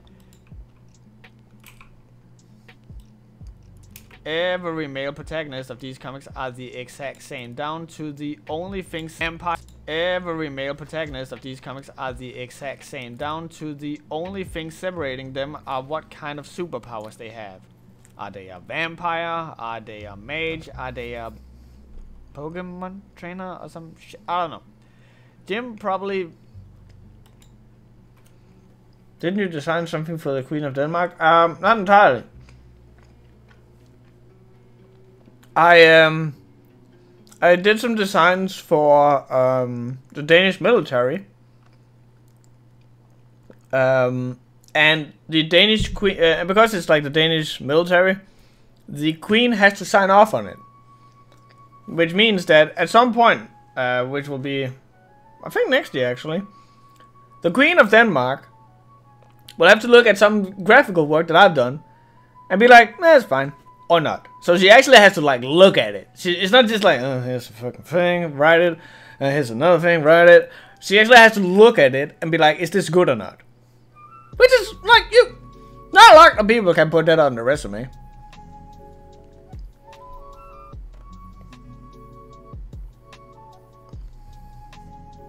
Jim probably because of, I don't know. Jim probably...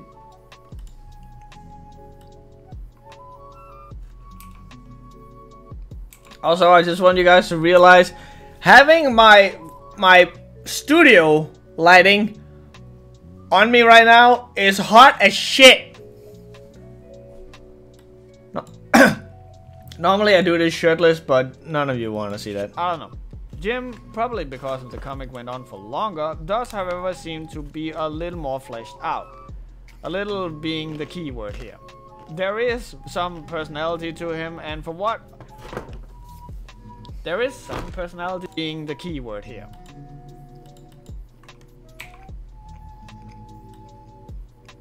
There is some personality to him, and for what it's worth, it kind of stays consistent throughout. Kind of the key word here. There is some personality to him, and for what it's worth, it kind of stays consistent throughout the comic. He's kind of a thinker, or a character that's asserting rather than rushing headfirst into his situation. He's kind of a... It kind of stays consistent throughout the comic.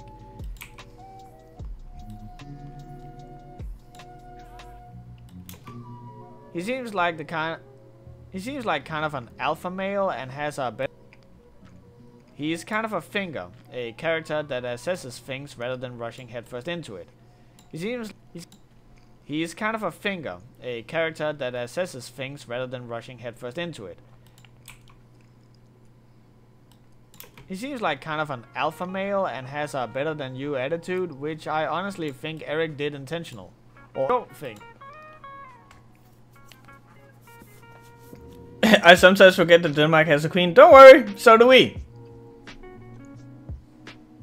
The most, like, a Danish queen, for some odd reason, is a huge fan of, it's called handball in Denmark. I don't think there's a, like, that's the word in English. But she will constantly show up for, like, the Copenhagen handball team and cheer them on. And she's not quiet about it. Hold on, let me see if I can find a picture of,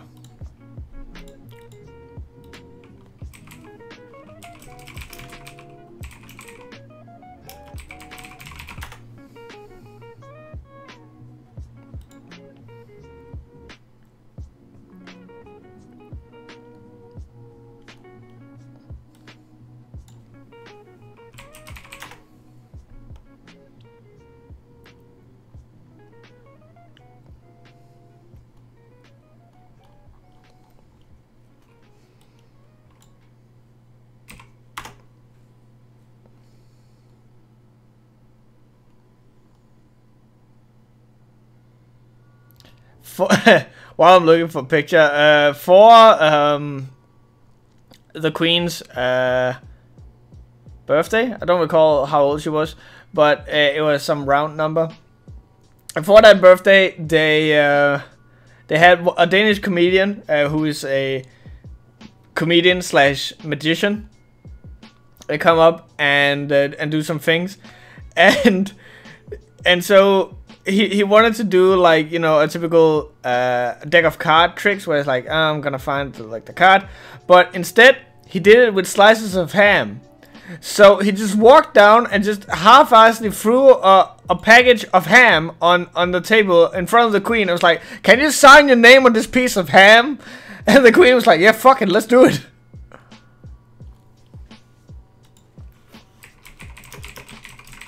I can't find the picture. There's a really good picture that really encapsulates. There's one.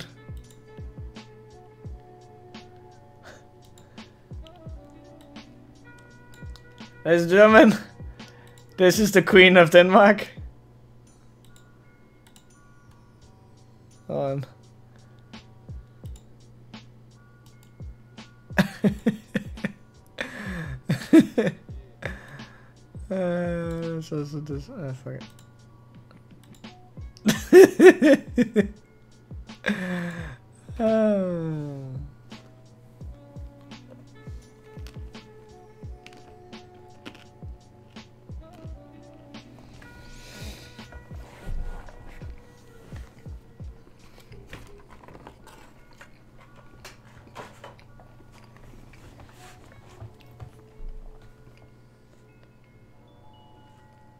Slide of ham. I tried to start my own t-shirt printing business, but extortion record. Well, Makoto, you gotta remember that any artists are more than welcome to make some kind of webcomic relief related t-shirts, and we'll throw them out on the webcomic T Public webcomic relief T Public store. And every time someone buys a t-shirt like that, you will get a certain cut of the money. So if you ever like want to do that, you're more than welcome. That's so cute. Wait, you weren't kidding about having a queen? No, Denmark has a queen. We also had a huge kerfuffle earlier this year because we have a prince that is Prince Frederick, who's the next in line to become like king. And we have another prince, but no one likes him, not even the queen. And he was like, no, I want to be king. And I was like, fuck off. And like he just like, it was a huge shit show,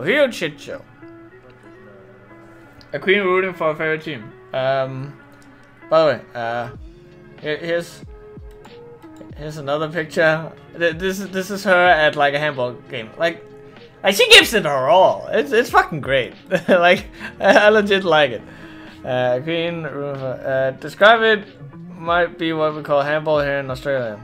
It's basically football, only you throw the ball with your hands. Oh, she looks like a nice someone. Great googly moogly. High class lady right there. I don't know what I expected from the queen. It wasn't this. She has an attitude, which I don't know if I like it or if I hate it, but she has a huge attitude problem because in Denmark, when you talk to someone of high standing, you call them, like, you address them in plural. So it's like, how can I help them? When you're actually just talking to a person. And if you say you to her and not them, she will go, did we go to school together? And you'll be like, no. Then we are not on terms where we say you to one another. You say them. And she's gotten some flag over that, but she doesn't give a fuck. Handball. Ooh. Have you heard of Scandinavia in the world? Of course I have. Human is Danish. I'm not gonna review it. I kind of feel it's not gonna be great if I do. For those Americans, handball is soccer but with hands.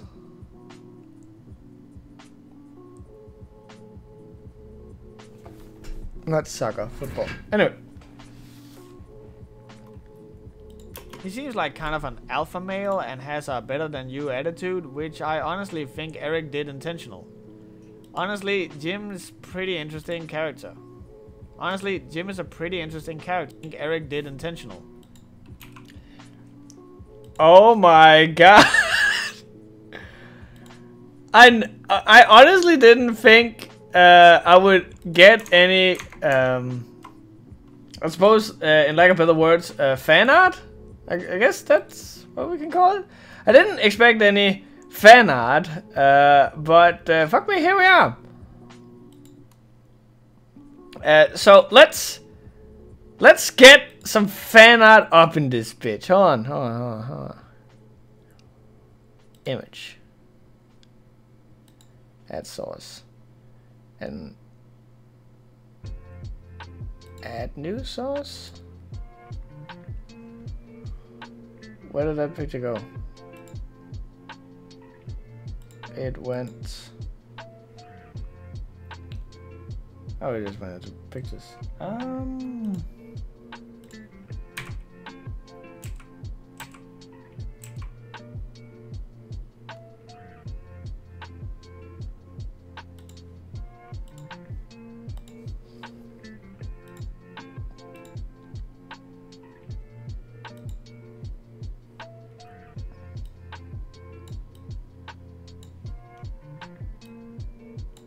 Okay, no, that's not working.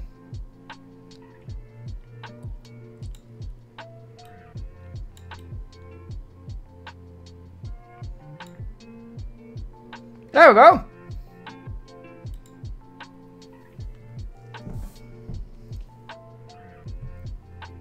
I don't know, English itself didn't seem weird to me, but that pronounce confused me. Do you stand the queen? I don't.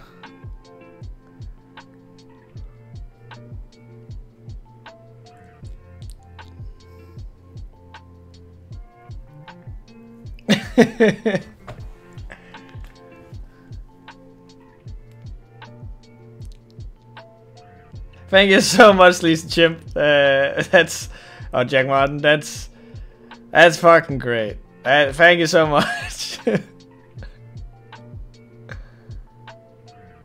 Pizza time.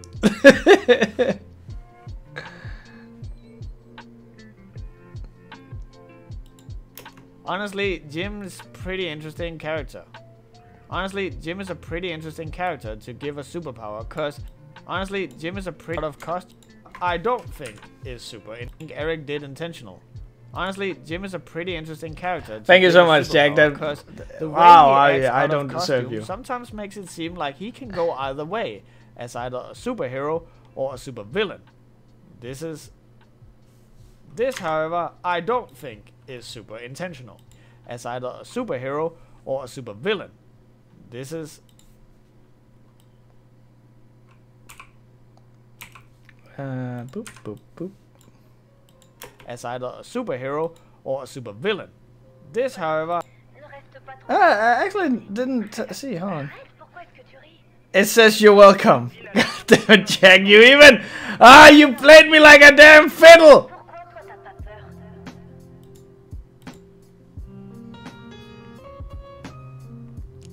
Whatever happened to that American cereal you were gonna review? I never actually got around to reviewing it, but actually, I reached the end, and right now I'm eating the Thin Mints, the Girl Scouts Thin Mints. But in case you didn't know, what's her name? Soraya sent me a box full of. Oh my God.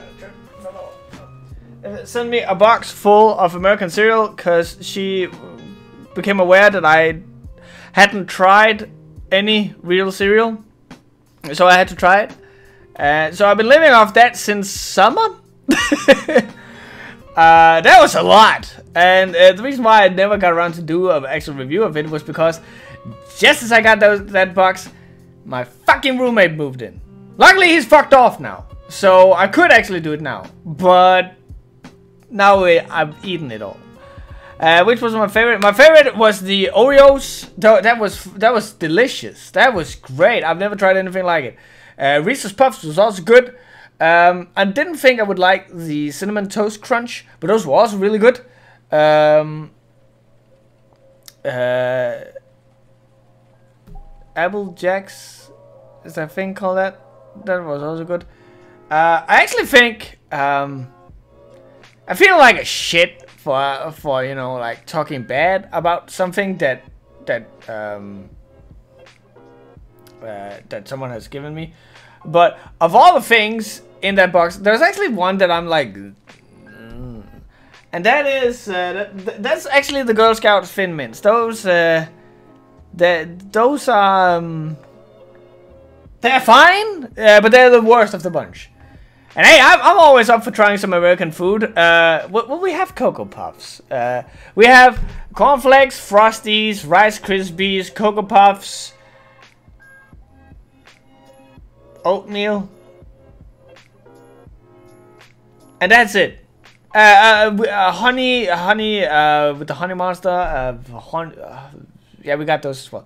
But that's it. So I haven't tried anything other than that. And of course also the things that Sarai sent me. I'm still going to do the iBox unboxing thing. You can feed the Danish iBox. Yeah, I haven't tried Fruity Pebbles either. Yeah, I'm gonna do a iDubbbz thing if I ever get enough stuff. I don't think is super intentional. Oh yeah, this was when I was having my cold. Thanks for that, Riser. That was disgusting. Like, yes, his treatment of women is bad. Yes, he's an asshole. Yes, he's arrogant. Yes, he's bland and boring. But at the same time, I kind of feel that, I don't know, once I'm 20 episodes into the season, I think I'll still remember Jim, which is more than I can say for this guy. I swear I've even forgotten his dumb goddamn name, and I know it's like named after a star, and The Girl Scout Thin Mint have a psychological aspect to them as they are not available except for certain times of the year. Well, I don't get to experience that. An hour-long video about this comic. I am under no illusion that this is intentional, and I think that 99% of the reason why I find Jim interesting is in the same way I find Christian interesting. Because they are both such a clusterfuck to follow that I cannot help but to stare and take notes. Who be your rice gum then, Riser? Leorian. Leorian is my rice gum. Because he also steals other people's stuff and says that is it.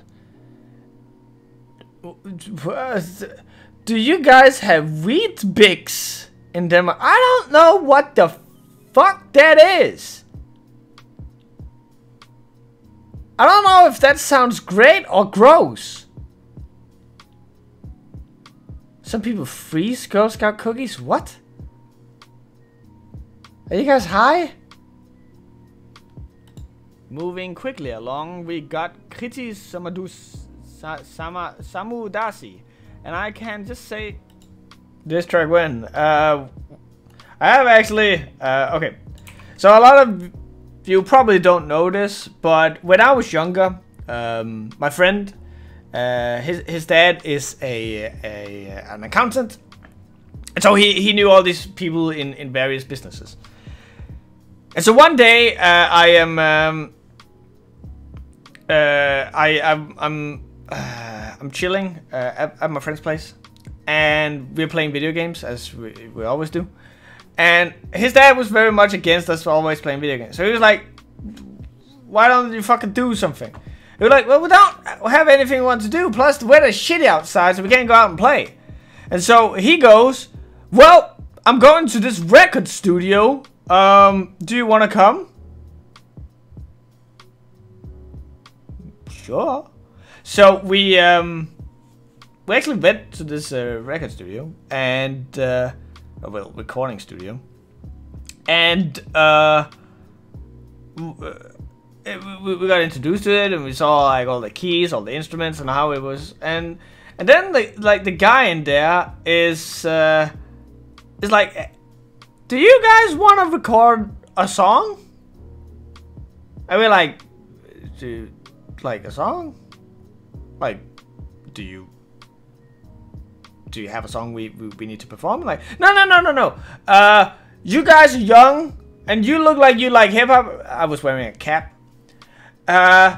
So why don't you make a rap song, and you can come in here and we'll record it pro bono for free. And me and my friend were like, great, because at that time I was battle rapping. I was actually freestyling and battle rapping a lot that time. So I was like, holy shit, can I become a rap star? And so of course we like immediately went home, started writing all these lyrics, and then I eventually had to go home because it become late. And then we had kind of set up like a date for when we had to go to the recording company. And the day when we were going there, my friend's dad calls me and it's like, hey, yeah, my son has done fuck all. And we can't waste this dude's time. So you need to write some lines for my friend. And so I did. And so I went in and we performed a rap song. It was pretty cringy for its time. But we actually got a CD out of it, and we helped him make the beat and everything. It was a really learning experience because I don't know if you guys have it like this, but when you're younger, especially, you're kind of like a little tentative to do something that could be considered embarrassing. And when we had to tell this guy, we want the beat to sound like this, we couldn't actually tell him we wanted it to sound like this, because we couldn't go in and be like, oh, it needs to sound like ba-da-da-ba-da-ba-da-ba-da-ba. So we kind of had to get over that mental hump of actually, I won't say beatbox, but we actually had to do the beats with our mouths to kind of tell him like what we wanted. And to do that in front of a guy you never met before and kind of like ridicule yourself was really a learning experience. And so yeah, we made a rap song, and yeah. So I wouldn't be entirely against like actually ever making a rap. I actually think Hugo Junstrand, he was doing a cover with someone for like some songs. I don't recall which ones. And one of the songs actually had a rap part in it. And he actually contacted me and was like, hey, do you want to do the rap part? And at that time I was way too shy and I said no. But now that I'm older and almost 30 years old, I'm like, fuck it. Samu Dasi. And I can just say,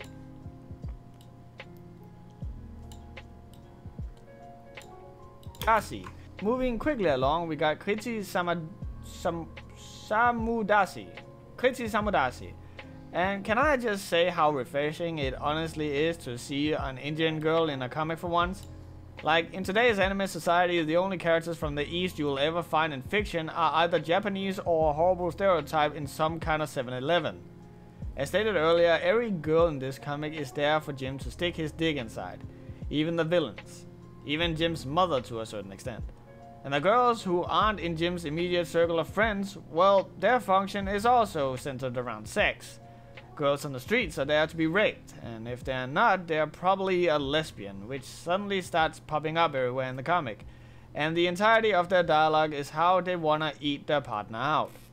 And just stating...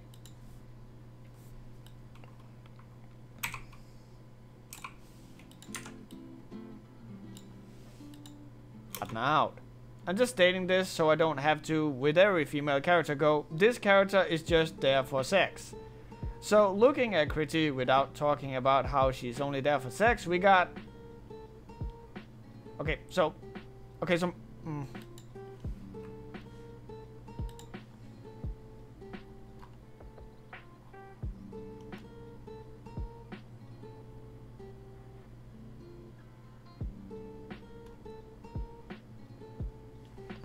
Oh, okay, so this got... is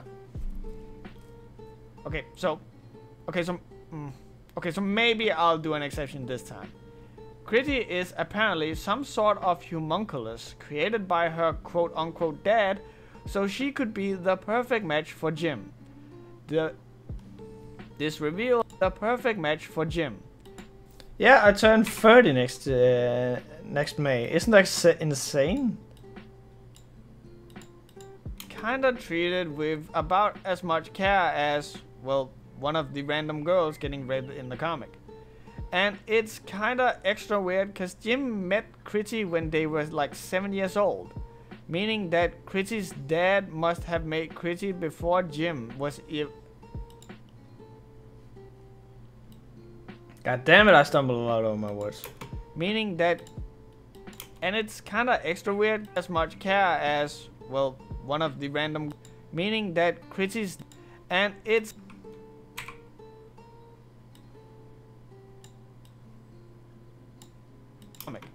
and it's kinda extra weird cause Jim met Critty when they were about 7 years old.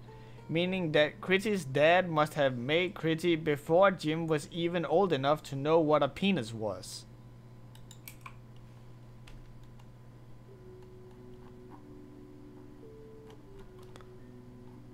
What? Oh, there it is.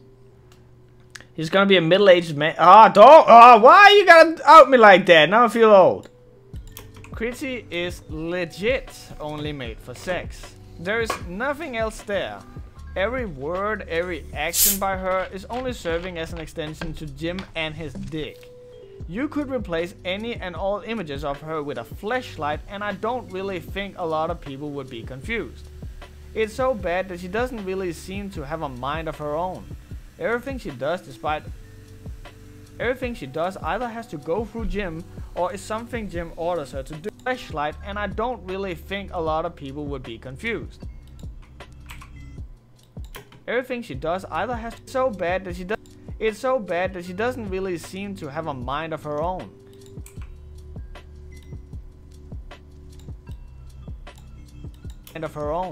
Everything she does either has to go through Jim or is something Jim orders her to do.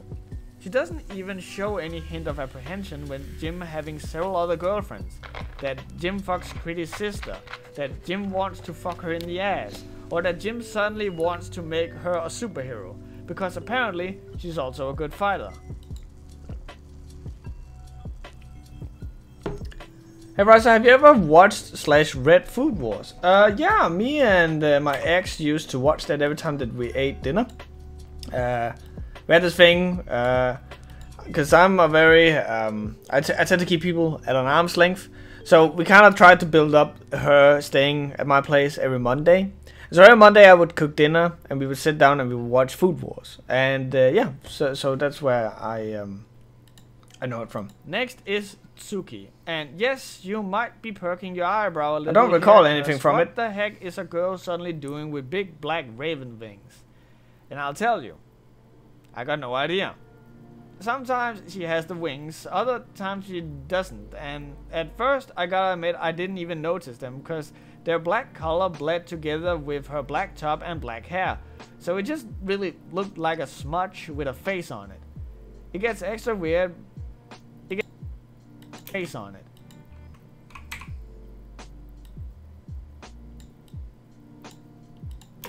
It gets extra weird when out of left field it gets extra weird when with a face on it. It gets extra weird when out of left field she will say, and I'm quoting her directly here, "Do I look like a demon, you dumbass? Stupid jerk. I am a genetically enhanced cyborg, you moron." Wait, so does the number of girlfriends the MC have just grow throughout the comic? More or less. It starts out with, like, when the comic starts out, he already has a girlfriend, and then later on, this Kitri girl comes in, and she becomes his girlfriend, and then later, Kitri's sister comes in, and that becomes his girl. It's weird.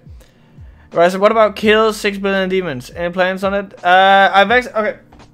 So, I wanted to do some more manhwas because they seem to be a bigger, like they seem to be qualified within, you know, webcomics. And so in preparation for that, a lot of people had suggested me God of High School. So that's what I'm currently reading right now. It was either that or Kill 6 Billion Demons or Tower of God, but I didn't I think that's the name. But I couldn't recall the name Kill 6 Billion Demons. I think I actually just looked up 6 Billion Demons and nothing came up. So if it's Kill, I need to write that down. But I'm definitely like gonna review that sometime. I kind of want to test the waters a little because I kind of feel that maybe people will care more about me doing typical webcomics rather than like manhwas, because there's some sort of like real comic feel to them. Mind you, this is before any real ground rules have been established for how there are several paranormal entities in this comics universe. So you're just supposed to go, oh yeah, of course she's a genetically enhanced cyborg, of course. And it is never ever brought up again. They don't explain anything, they don't hint at anything. Heck, we don't even know why she has wings every now and then. You're just supposed to go with it and don't ask questions and be distracted by the boobs on screen. To Suki's credit, I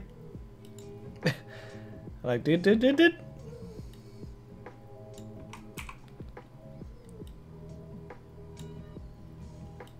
Suki's credit though, wow, I fucked it up a lot. To Suki's credit though, I will say that she actually does have some personality, meaning she is rude, loud on screen. To Suki's credit though, I will say that she actually does have some personality, meaning she is rude, loud, foul-mouthed, and this. Meaning, to Suki's credit though, I will say that she actually does have some personality. Oh god, more. I don't have a lot of female voices, so I guess I reuse the ones that I have. My personal favorite Korean webcomic manhwa is... Oh yeah, Master Senpai! Trace is the shit! So Suki does have some personality, meaning she's rude, loud, foul-mouthed, and this actually continues all the way through the comic. So Suki is actually a character. There's traits here. I cannot believe how low my standards of complimenting a character have become over the years, but here we are. Also, because you know we gotta address it, her relation to Jim, cause of course she has to have one, is that she's Jim's sex trainee pet. Like, I used slave for Kriti, so I think I'm gonna have to go with pet for Suki, cause Jim has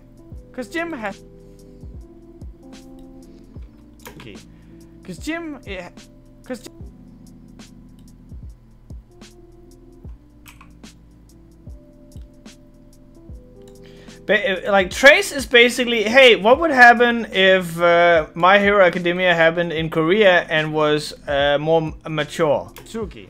Because Jim has to train Suki with sex, complete with spankings when she's not obeying. That and Suki's constantly, even when they're both in their secret identity superhero suits, calls him... That and Suki...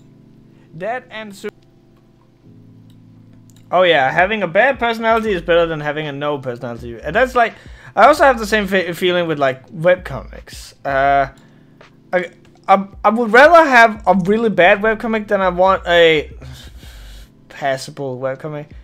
Like I will remember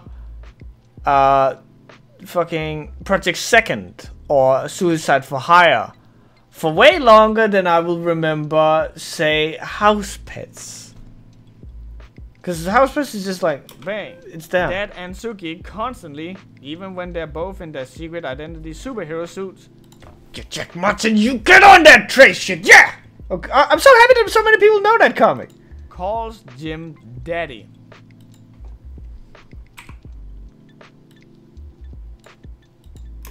I could talk more about the other characters, but really I think I've already done that.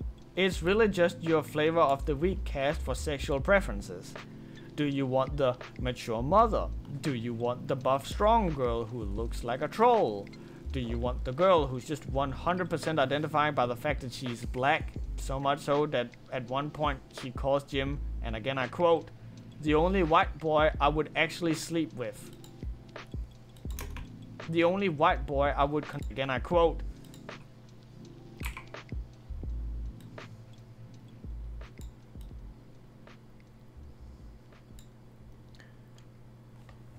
Hey Rise, I gotta head out. Thanks for the stream, see you around. Yeah, take care, man. Jim, and again I quote, the only white boy I would consider sleeping with. Honestly, that's the level of the only white boy I would consider sleeping with. Honestly, that's the level of secondary character. I quote, the only white boy I would consider sleeping with. Honestly, that's the level of secondary characters we're dealing with here. All the secondary characters are women who in some shape or form wants to fuck Jim, or be there as a character that Jim can potentially fuck if he ever had the courtesy of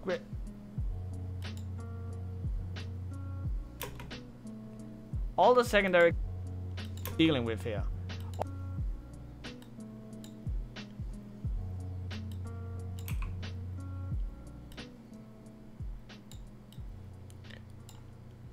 We're dealing with here.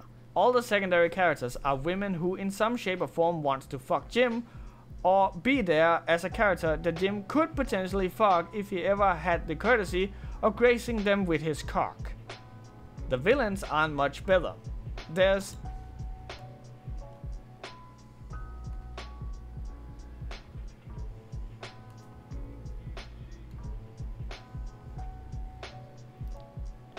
the owner wife all the secondary.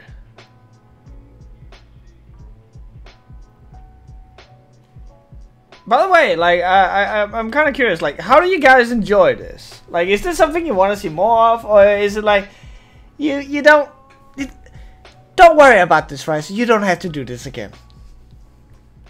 In some shape or form wants to fuck Jim, or be there as a character that Jim could potentially fuck if he ever had the courtesy of gracing them with his cock. The villains aren't much better. There's never really any motivation behind them other than being your typical Saturday morning cartoon villains, which I honestly gotta admit I sometimes found rather endearing.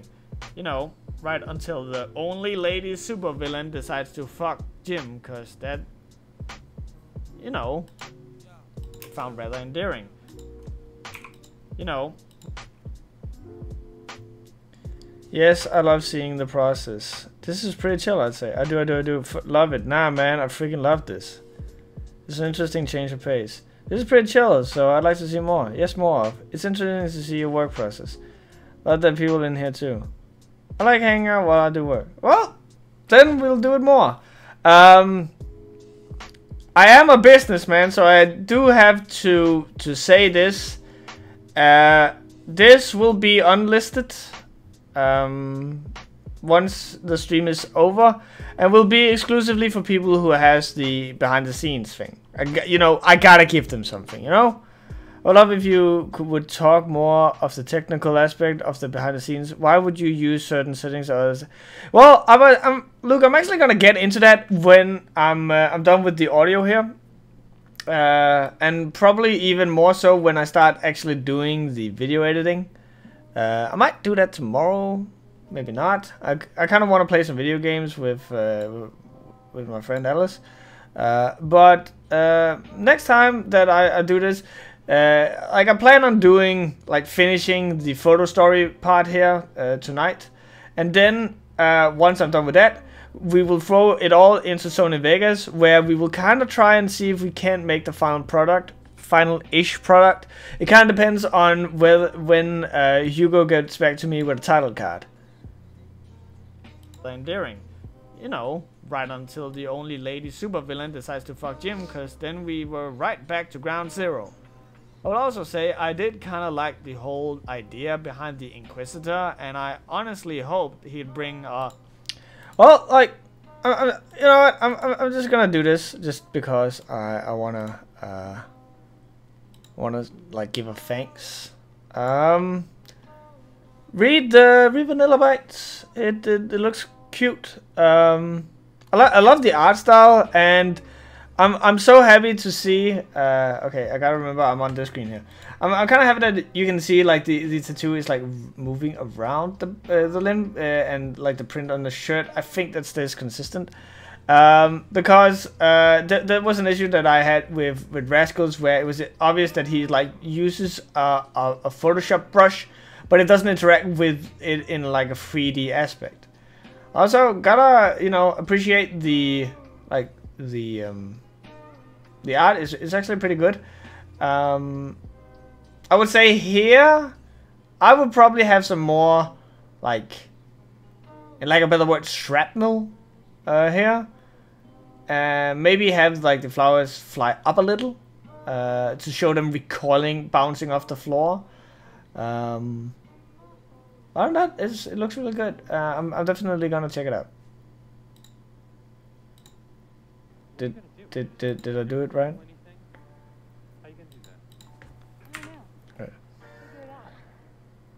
Alice's best grill. Alice's best grill. I'm his tumor. Yes, oh my god, thank you. I will give it a try. I think a lot of folks forget the time and effort that goes into video editing, and it's cool to show the work you do that goes into these videos. Right back to ground zero. Daring. You know, right until the only lady supervillain decides to fuck Jim, cause then we were right back to ground zero. I would also say I did kind of like the whole Yo, we want to welcome Makoto. The Inquisitor, and I honestly hoped he'd bring a religious edge to the comic as a way for a villain. I will also say I did behind the. I will also say I did kind of like the whole idea behind the Inquisitor, and I honestly doubt. Actually, can I be real with you guys? I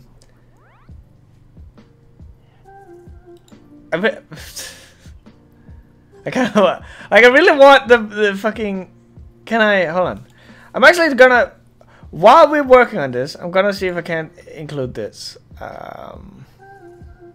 Because I wanna do like be a little real with you guys for a moment.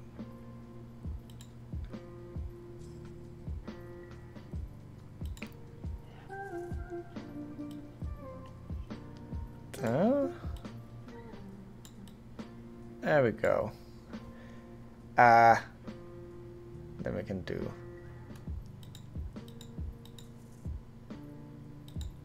That. Okay, there we go.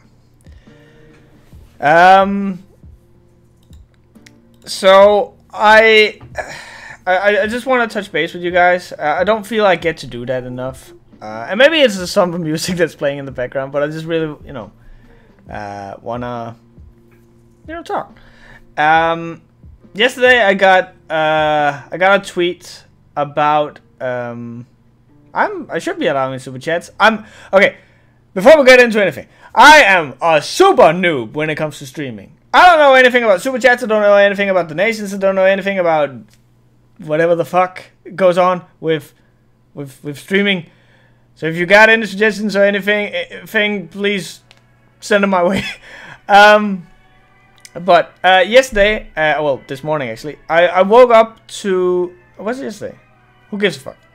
I woke up to a tweet directed at me that someone had made like a Google document on Nick Nocturne, and it was basically a document where they were trying to make something akin to noob. Yeah, that's me. I'm a noob. They were trying to make something akin to like the change the channel document, and so they were basically just trying to gather all this evidence on Nick being a bad person, and I made it no secret, neither to him or to the people in my Discord, that some of the stuff that Nick has done, I don't necessarily agree with. I still love him to death. I still love the guy to death. I think he's a great guy, and I don't think that the people who really did shit on him really realize just how much work this guy is putting into it. I've never met anyone who's this passionate and who really does care legitimately so much about his community. But it kind of made me think. Now, Nick, if I'm here, Nick is up here. Like, both in terms of quality and in terms of of popularity. And I just wanna, you know, get this out there while I'm on screen. Cause I've just reached like 9,000 subscribers. Thank you all for that, by the way. If I ever go ahead and become big or bigger or whatever, like if I ever become a name, let's say, like, let's put it like that. If I ever become a name that people will like, oh, it's Riser, then I just want you guys to know, if you have an issue with me, say it to me. This show has been made by you guys, and it should be made for you guys. So I don't want to ever see a document like that of me. If I ever do any stupid shit, say it to me, and like let me know. I don't wanna just, you know, not give a fuck. Well, I'm not saying that was a poor choice of words. I just want you guys to know that I'm a person like you, and I hope I never get to do anything outrageous, like that is enough for people to actually start making a document about and start like gathering evidence and shit. If any of you ever have anything where you go, oh, Riser, I can't believe you said that, or Riser, I can't believe you did that, please let me know. Are people allowed to sue over slanderous Google Docs? They should sue. I don't think so. I think slander is only if you actively know that it's on. I'm not a lawyer. But yeah, I just like I just wanted, you know, to let you guys know that I'm a person like anyone, like everyone else, and I kind of feel that that sometimes we forget that online creators, no matter how big they are actually people, and I just hope that you guys will remember that I'm also just a person. I'm just a guy. A very faulty guy, a very flawed guy. I know that more than anyone else. So if ever I step over any toes, please let me know. And that was really just it. A little truth moment here. So yeah, it is considered libel if you post it. But to be fair, the document was fucking ass. That was some atrocious, like, because there was some stuff in there that was like that we know is true. But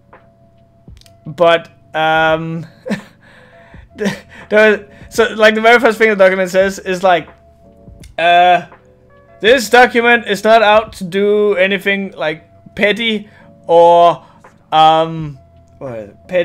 nitpicky stuff. And we will provide evidence of everything. And then they proceed to do a bunch of nitpicky, petty shit and not providing any evidence. There was like 2 cases where they provided evidence. And yes, sure enough, that was a little bad call from the person involved. But that document was just absolutely terrible. And like the worst part is like I don't know, maybe it's just because of like the point of reference that I have, but I really feel like they were trying to make a change the channel document. But the problem was that there was no contact information on this document, so you couldn't even contact them if you had some shit you wanted to post there.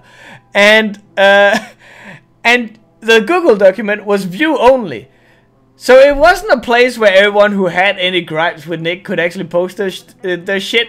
It was just like, we're just gonna shit on him, and then you can read it.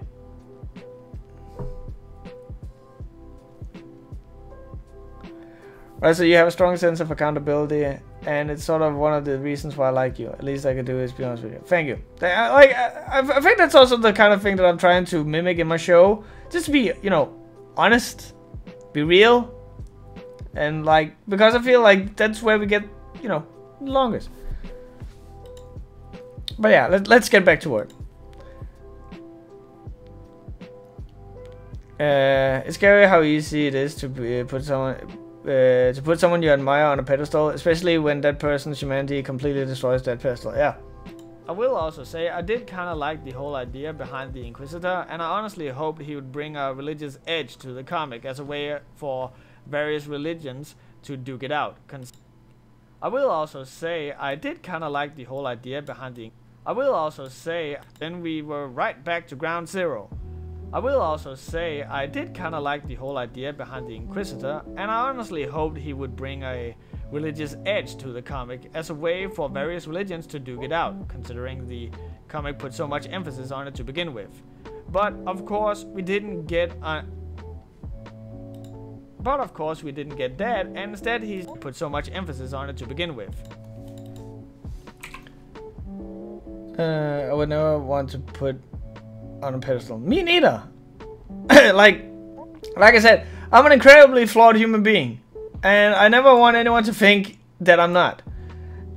So for me to be put on a pedestal is like, wait, you jerk off to what porn? The fuck's wrong with you? Like, I would hate that. Much emphasis on it to begin with. But of course we didn't get that, and instead he's just a psychotic murdering lunatic with powers he believes he got from God. He also manages to come back after a certain point despite his head being cut off, and it's never really addressed. You can definitely avoid a lot of behind your back drama when you leave yourself open to talk, just as you are now. Yeah, and like I also try and be like open in a Discord. I just, you know, I always hated that. Like when I was that little kid who used to watch all these YouTubers and like online reviewers, especially on that guy with the glasses, I fucking hate it. I fucking hate it whenever they would like post a video and you could write something to them and they would never respond. You were just random voice number 8. They didn't give a fuck. I hated that. And so I've tried ever since that I fucking hate saying this, but I got some popularity online. I tried to be like, I'm open to talk with everyone. But at the same time, like, it's always just like, hey, do you want to review my comic? Do you want to review my comic? And I've been fucking... Okay, we're going back to this. I've been fucking hurt many times on that one. Because you so often get approached, like I've been approached by so many people who are like, hey, do you wanna review my comic? And I will then review the comic. And all contact is lost after that. It was just like, hey, okay, I wanted some exposure. Fuck you, bald bastard. And I honestly thought, like, I'm a gullible guy. I honestly thought we were friends or something. I thought we had like something going here. I was like, hey, do you want to fire up Street Fighter and we can like duke it out and have some fun? Never heard from him. Never.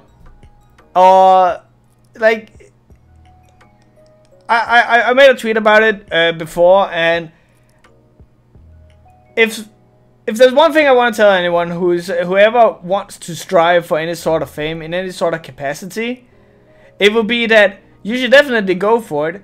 But just be aware, you're gonna have a lot of what I like to call fair weather friends. You're gonna have a lot of people who will just like be friends with you for as long as it's beneficial to you. And I've unfortunately experienced that a lot doing my years here on YouTube. But yeah, as I was saying, I would gladly like every time that someone approaches me and wants to talk to me, I would gladly talk with them. But a lot of people are like, hey, review my comic, and I really want to, like I did for Makoto just earlier. I really just want to go in and like, but I can't really go more into depth with it because that's kind of like for the Patreons. Like they do pay for it, so it's kind of mean for me to just give that out for free, you know. And I don't want to sound like I'm just like, give me money. But do give me money though. But I don't want to sound like give me money, because that's not what it's about. It's just like being fair. If you're paying for a service and I then go and provide it for free just because I want to, it's kind of shitty for the people who actually pay for it. That's how I stand on it anyway. If a comic creator really wants you to review their comic, they will make you their comic. Well, I hope you didn't feel like targeted, Luke. You're by no stretch of the imagination one of those people. You like, we still talk every now and then. Not as much as I would want to, but you know, we still talk. Softly moves, writes it down for the pencil. My sister dealt with the opposite when she contacted Erod Blockbuster Buster one time. Oh! She basically got screened out and got called an idiot by him in an email when she tried to correct him for a mistake he made. Fucking hell. No, I do not have a P.O. box. I don't have the money for one. So if anyone ever wants, you know, to send me shit, send me a DM and I will give it to you. Or you can also just watch the serial video. It's in that. So what I'm getting here is that a lot of people will try and ride you like an expendable horse, like Mario and Yoshi. Yeah, like they want to get on that ledge, which means they will jump and kick me off, and then like get further up. Okay, that's a horrible analogy because it makes it sound like they're actually trying to just like hurt me, and that's never like it's never been the impression that I got. It's never been that they wanted to use me, but it more feels like we got what we came for. Moving on. Oh, what? Talk about Verizon? Nah, he's not part of it anymore. Like, they got what they wanted, so be it. It was never like, and then we're gonna ditch him. It was never like anything where I really feel that they did it intentionally or there was any malice. It was just like, oh, fuck it. Like, indifference, I think is the word. Hey Russ, I think you're awesome. I think you're awesome. Thank you so much. She apologized to him some time afterwards because she didn't want to start any drama with him. After that, she stopped watching his video and basically not a fan anymore. Well, I can't exactly blame her if he fucking screams her out. Said, I think those people need him for the next Let's too. It's called networking when you make friends with people in the industry. Well, there's a difference between like making friends with people in the industry and then just, I feel, using them. You can... Like, I have friends in the industry. It comes with the territory.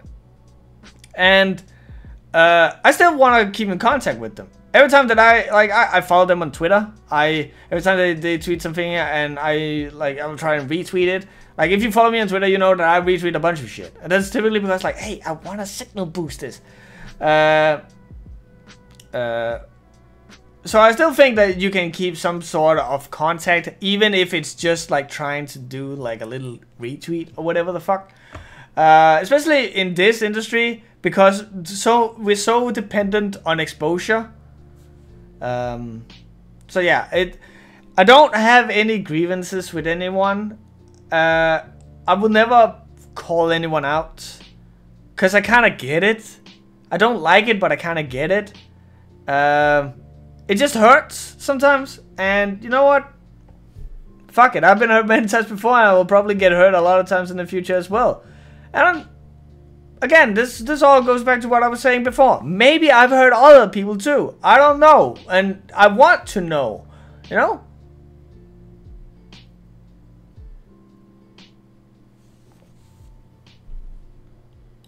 Back to work. Sorry about that.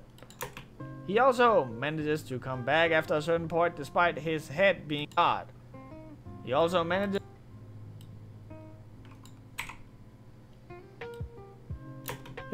to come back after a certain point despite his head being cut off, and it's never really addressed. The writing, and it's never really addressed despite his head being cut off.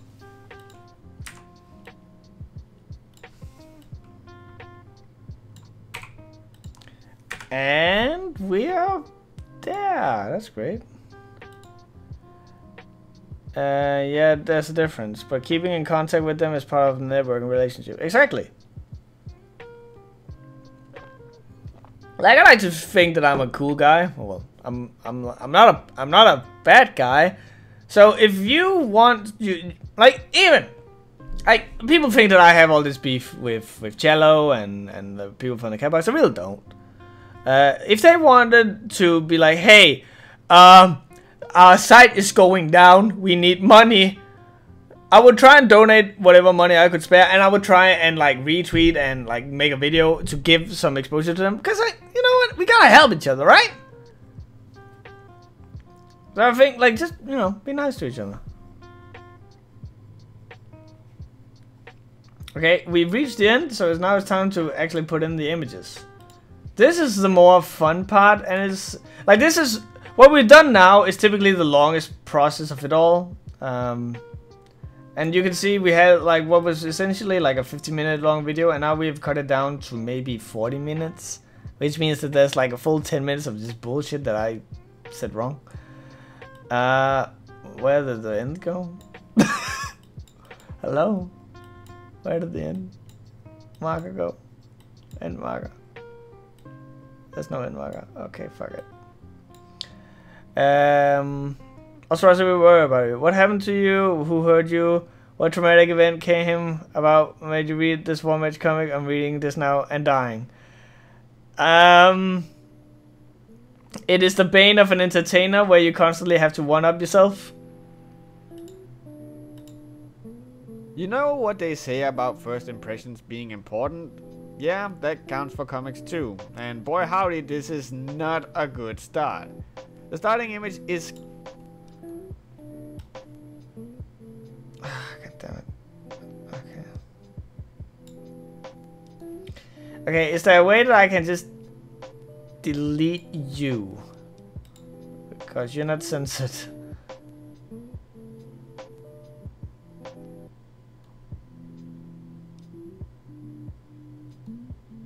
There we go.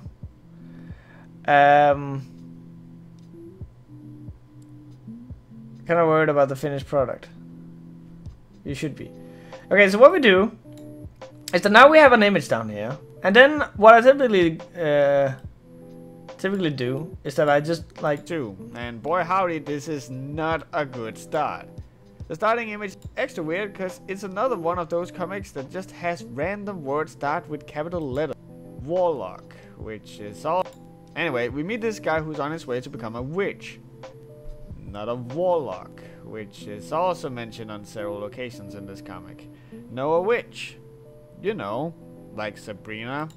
Okay, so like what I do is that I listen to where will I need to change scene, as I like to call them. So like Sabrina. So here we obviously gonna have to show some pictures of Sabrina or whatever.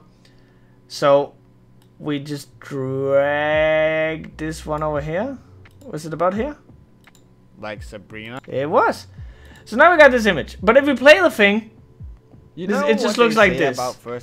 And that's boring. So what we do is we go into effects. And my go-to is highlight the thing. And then you press the down button. This means that from start to finish, the picture will move down for the entirety of this. Being important? Yeah, that counts for comics too. And boy howdy, this is not a good start. The starting image is gigantic, and looking at it... Yeah, I also have proof that Cello and Soulcat were using Sock Puppet accounts on the comment sections. It was pretty bad. Yeah, it's like, okay. You know, you guys know how I always say that I have like 3 favorite artists. One is Lautaro.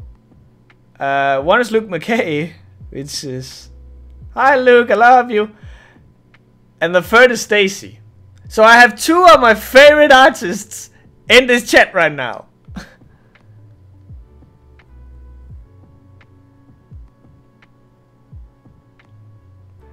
Draco, what's your comic called? And do you have a link for it? We can check it out real quick. Just, you know, give it a quick 1, 2.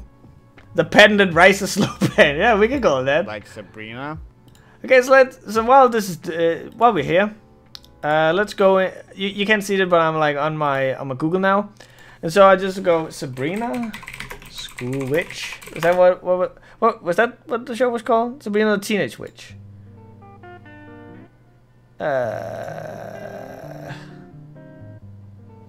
Okay, so for the sake of the joke, what the fuck? There was an animated version of it?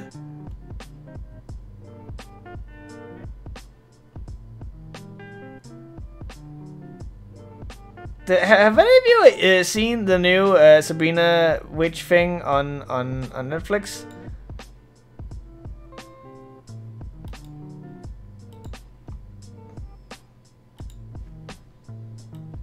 Okay, so I guess this will do. So what we do here is that if I if I press adjust, it's gonna adjust the picture a little. I want to see if I can't show you an example of the difference. Do not adjust. So you can see we get some black borders, and like the bottom gets cut off. I typically go for do not adjust because I can always like, let's just fucking remove that. Like Sabrina. Because I can just, you know, like I can drag this. This is what the camera will be showing. Oh fuck. Like Sabrina. And there we go. Oh fuck, now I think I've started a keyframe. Keyframe is, okay, so you, at this point, this is what you will see. And at this point, this is what you'll see. Which means that from this point to this point, it will try and go from this to this. So meaning if I start now, like Sabrina, it will do that. So we do this because we don't want that. So now we all we have that. Like Sabrina. And now we're standing still. Just a little, you know, like. Luke wanted some more technical stuff in here, so that's what I'm doing. Oh, you flatterer. You stop that. Martial Star. Hero artist. Let's all get together. Is there room for one more favorite artist? JK. Well, there's always room for favorite artist. Oh yeah, Sabrina. Freaking Archie had the comic right for years. Had 2 more actually. Isn't Sabrina when Nick started his acting career? Yeah! Hey, let's see. Okay, I'm gonna check out this martial style real quick. Haven't I seen this before? I have! You sent me this before. Haven't you sent this to me on a mail before?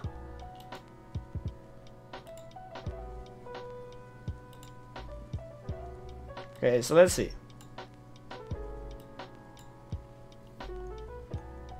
It's gonna be hard for you guys to see this thing, and I apologize, but it's the best I can do on such short notice. Let's see here. I like the layout on the page itself. It's charming. It looks like a saloon kind of thing, which goes well with the martial stuff. I like that the martial star is in a ring. It kind of makes it look like a space. I'm not keen on your mouse turning into a plus sign when I'm highlighting a button. That makes me think of old 90s, my first web page with Diablo 2 fonts.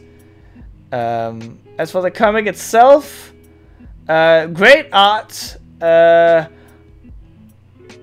me try and go all the way to the first. Okay, so I'm gonna go out on a limb here and assume that you're not gonna continue with this brown yellow color palette. I hope you're not, because while it is a noble idea, I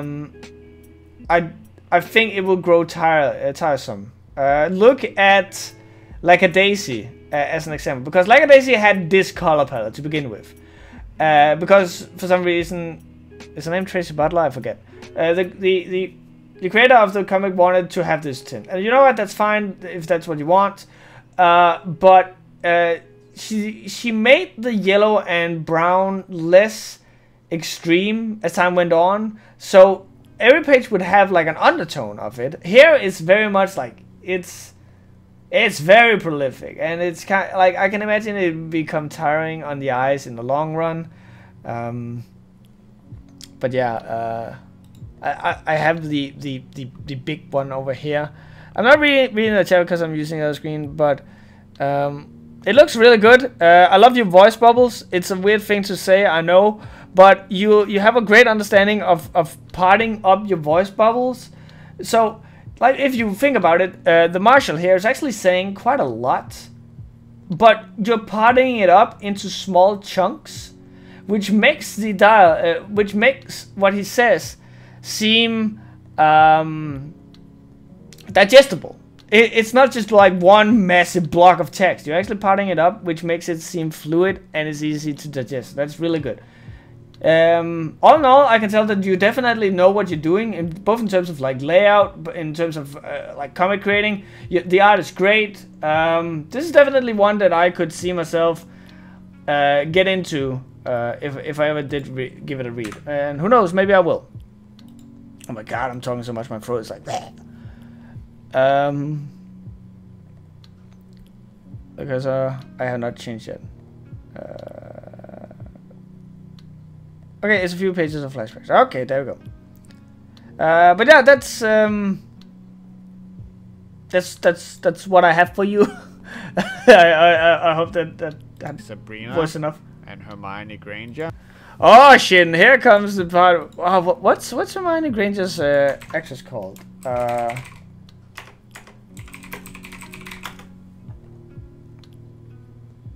Emma Watson.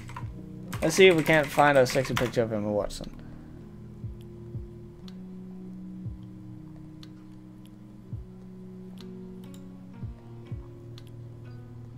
I do like my girl short haired, and there's plenty of that here. Ah, fuck it, let's go with Hermione. Hermione Granger. No. God damn it, this picture has been photoshopped to hell and back. I love it. Like, look at that.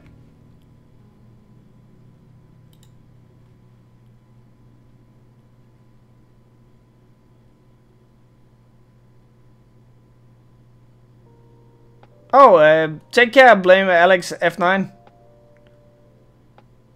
Oh no, you smell like a weeb! You smell like a Smash player! And Hermione Granger and Rita Repulsa.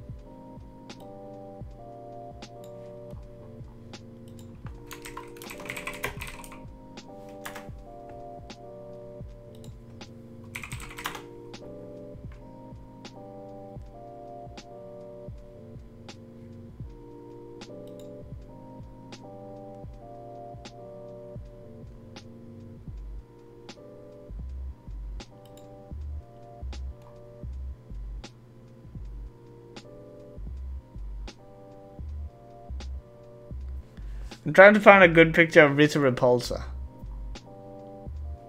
Fuck it, this will do. I can't believe I remembered that name. That's fucking weird. Ah, blonde Hermione. Yes, and she's white too. Who would ever have thunk it?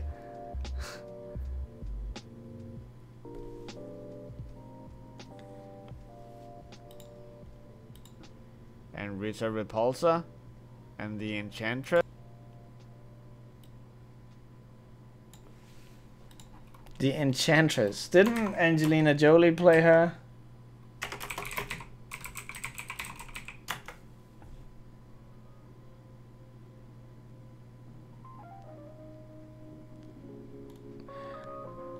Oh, I'm thinking of Maleficent.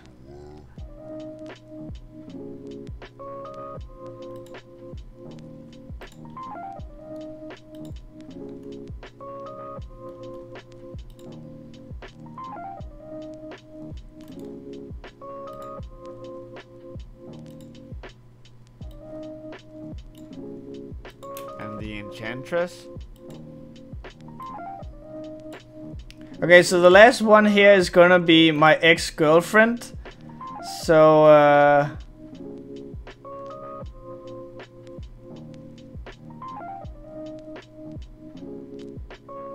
someone right now can give you art as a part of the presentation in the webcomic release since it's live. They can. But again, this is gonna be like unlisted. So seeing that I'm going to have my ex-girlfriend as a picture here, and I can't, for obvious reasons, show my actual ex-girlfriend. I'm gonna see if I can't find a picture of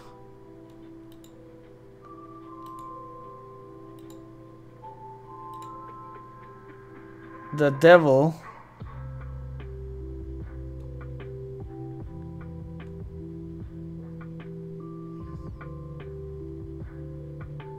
Oh, what would be funnier? Do you guys have any suggestions? Like, when I'm showing a picture of my ex-girlfriend, what picture should I use?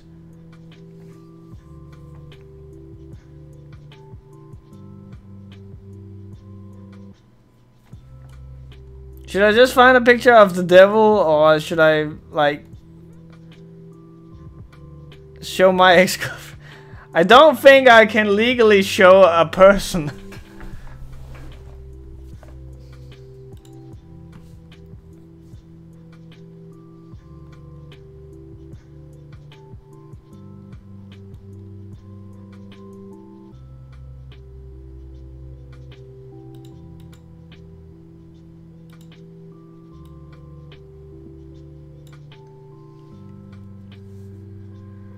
I can't show me. Like, I'm not my own ex-girlfriend. What?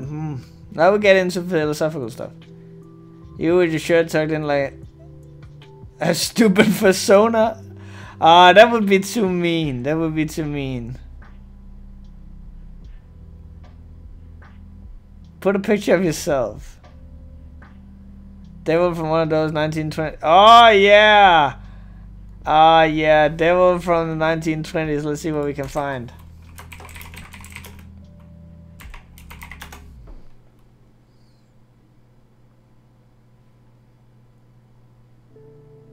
And just show Diablo. No, I got it. I got it.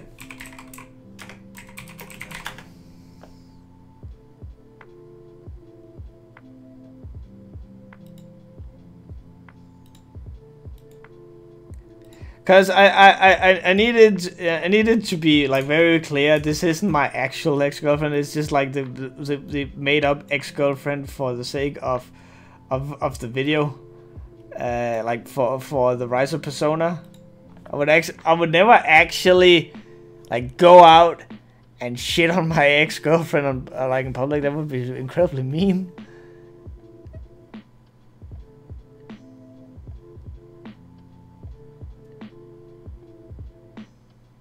But yeah, I think this is good. I'm not gonna show Hitler, Jesus. Like, I think you are going for evil rather than funny. Like. Anyway, this is our main protagonist. Okay, we can probably use this. Protagonist Livlin. Okay, so what we're doing here is we're going to have the beginning here be this. Anyway, this is our main protagonist. And because we're gonna stumble over our words here, we're gonna do this. So what this will do is that now, oh, hold on, check my Discord. Yeah, fuck it, let's do it. We're gonna. Fuck, we're gonna.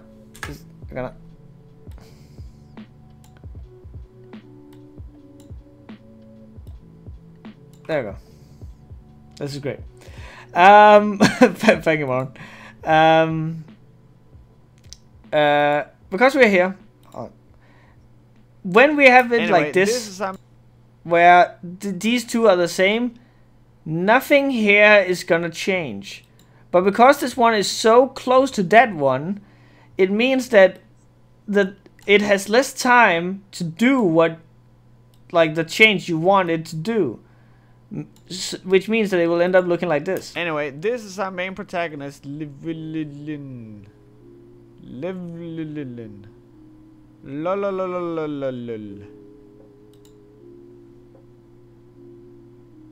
Shouldn't it be in bed? No, man, I got off school. for like I've actually had my last school day. Now I only have exams left. Here's Jim, okay? Fuck.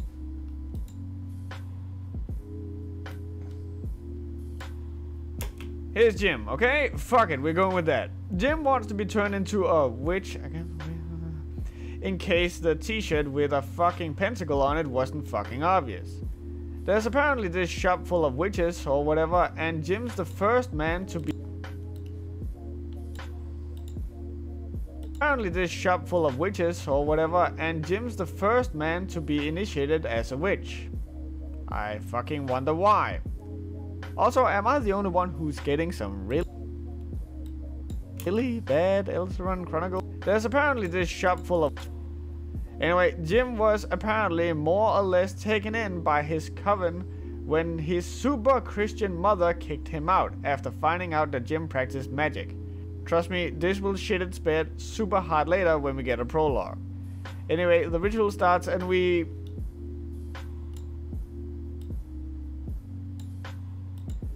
Anyway, Jim was... And... there we go, now there's the sex.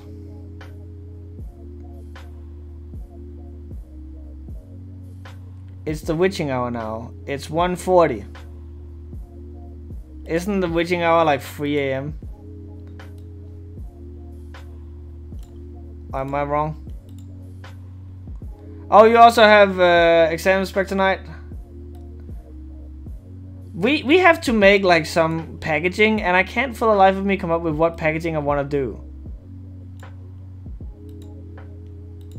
Anyway, the ritual starts and we... Fucking hell, look at that face. Can we zoom in? Ah, fuck. Oh, I fucked it up. Oh, I fucked it up.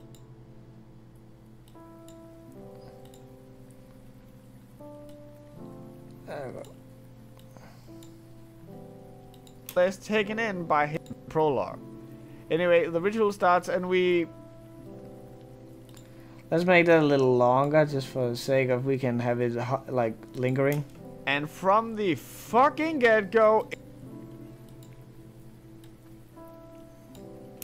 And from the fucking get-go, it's creepy. Cause for the ritual to take place, the one doing the ritual, Bridget, has to kiss various points.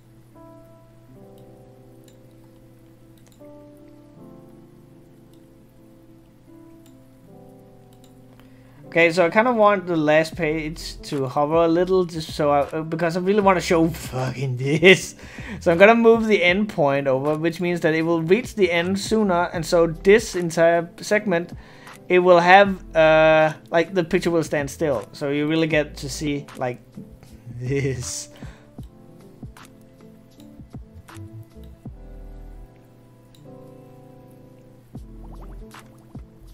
Yeah, that's the face only the guy who drew it can love. Now I want you guys to remember this person is his mother figure. For the ritual to take place, the one doing the ritual, Bridget, has to kiss various points on the person, which includes Jim. Oh, I didn't press the... there we go. For the ritual to take place, the one doing the ritual, Bridget, has to kiss various points on the person, which includes Jim's enormous, huge, horse-sized cock. And while the other body part seems to get the same kind of loving peck you'd give to your grandma, the kiss on the cock is like full-on grab that shit by the shaft and kiss it like you missed it. And it's even worse considering that Jim's just before this mentioned how Bridget in many ways is like a mother to him. Once the ritual is over, Jim decides... Oh, what?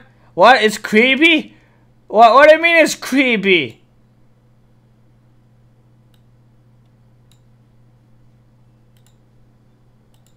Once the ritual is over, Jim decides on his new name and says that from this moment forward, he shall be known as... Mentioned how Bridget in many ways is like a mother to... Oh, we're still over here. Once the ritual is over, Jim decides on his new name and says that from this moment forward, he shall be known as... ask. But I kind of feel this very much is like the reason why people are now allowed out of the way as fast as possible.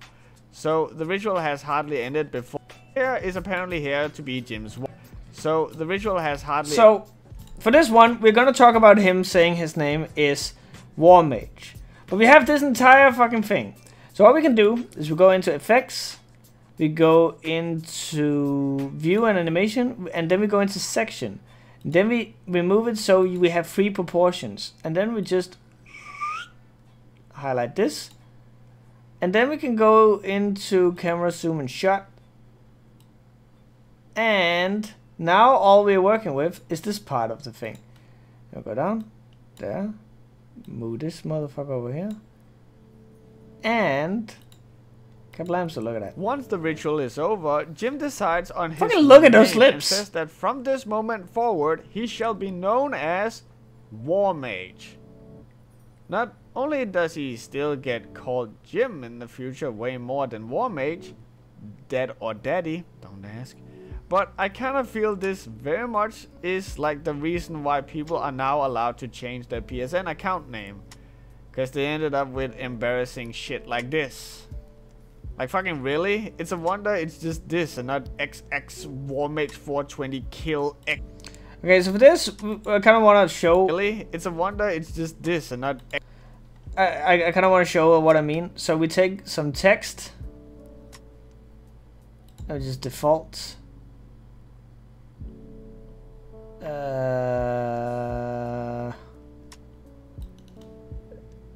There. And then we're gonna go into it. And I think I have what I want the name to look like over here. I kind of have to look past my microphone, which is why I'm sitting kind of weird.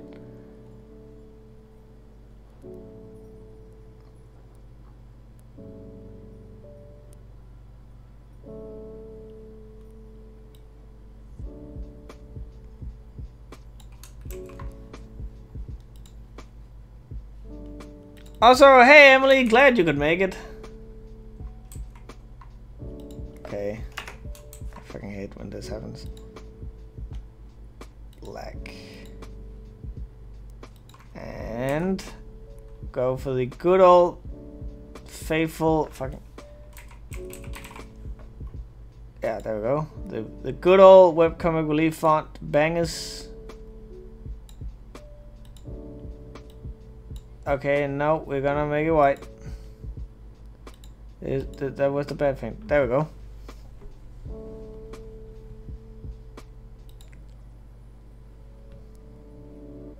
XX Warmage 420 kill XX or some shit. Anyway, much like all terrible webcomics, Warmage seems to be in a rush to get any and all setup out of the way as fast as possible. So the ritual has hardly ended before this Indian lady. Okay, so here we don't really want to concern ourselves with the top ones. So instead, we do this. So here we start from the middle on. So the ritual has hardly ended before this Indian lady enters the room, who's apparently someone Jim knew when he was very young. Okay,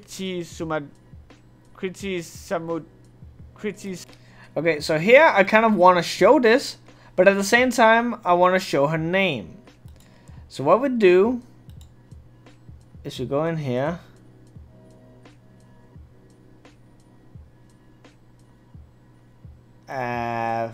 Fuck, I can't.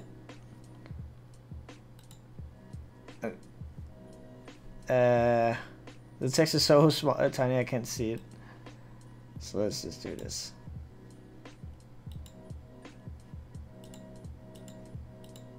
Ah, fuck, now I did the dumb thing, didn't I? It's the room, who's apparently someone. Yeah, I did the dumb thing.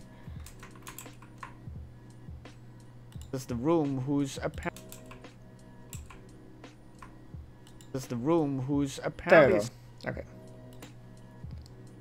But, so what I accidentally did there was that I accidentally highlighted the wrong image when I started fiddling with the effects. That happens a lot.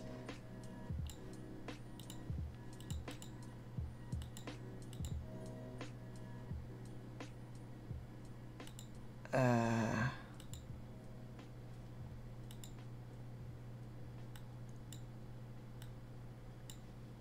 God damn it.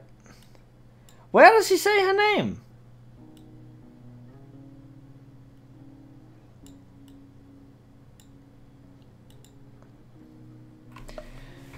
Okay, God damn it. Hold on, hold on.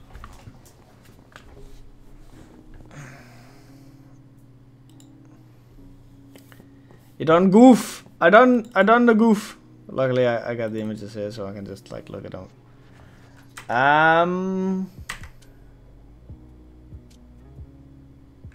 There we go. Okay, so it is like it's this picture here. And what we want is this. We actually maybe want it a little. There we go. And then we're gonna go into camera zoom because it still has the camera zoom on. Remove that. Then we're gonna move it down here. Someone Jim knew when he was very young. Oh my God, we're looking at a fucking forehead now. Very young. Okay, so it has to start here and then end here. And oh, we can do this even better. Hold on. Free proportions. Get that bitch up there. And then size and position. We can like make this a little tinier. There we go. Let's make it. There you go. And then you can still read it. Oh! Thank you, Logan L, for the subscription. Honestly, didn't think it was still working. Possible. So the ritual has hardly ended before this Indian lady enters the room, who's apparently someone Jim knew when he was very young. Kriti Samudasi here is apparently here. Kriti Samudasi here is apparently here to be Jim's wife.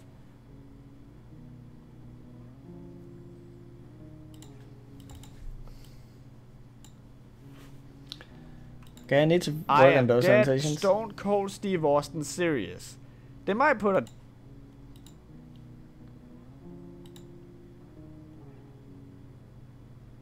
oh God. I am dead Stone Cold Steve Austin serious. They might put a different spin on it to make it sound more cute, but when all is said and done, Kriti was made to be the perfect fuck. She comes to Jim to help him by fucking him. She is perfectly fine with Jim having a girlfriend as long as she still fucks her. She's several times fucking him. She is perfectly fine with Jim having a girlfriend as long as the decision is too much for her, cause she only is there to fuck Jim. Every goddamn word attached to Kriti is how she's all about fucking Jim. So much so that during a particular confrontation she announced. Okay, so now I have to find the one where she announces her presence by being the one that Jim fucks. Or Livelin. Livelin. Where is that?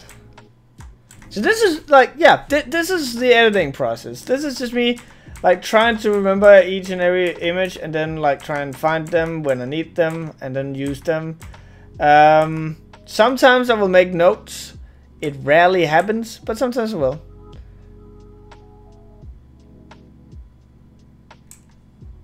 Well, it's actually not 100% a porn comic, Fox. It is, however, pretty bad.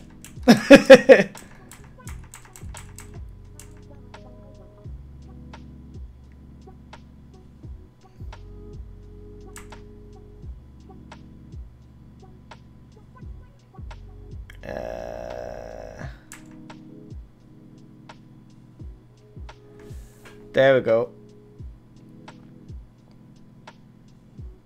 It's that one. Okay. find it.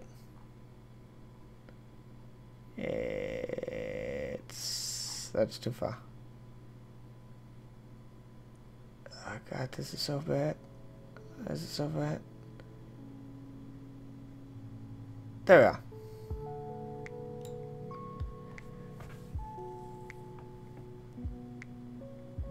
That page is allowed? No. Yep. Is the goal of this comment to make everyone as flaccid as possible? Yeah, you did actively trying to retract the penis inside of someone. Why does it use a strange number of porn comics actually? Probably because they're the most cringe. Well, at least it isn't Moon over June this time, or is it worse? Particular confrontation, she announces herself as the girl who Jim fucks. She also seems to have a... Ah, fuck, now I need that picture that I deleted. Now I have to go find it. Fuck.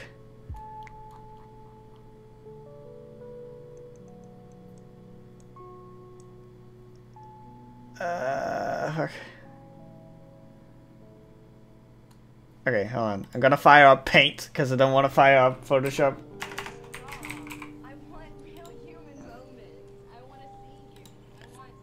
Where are you? There you are.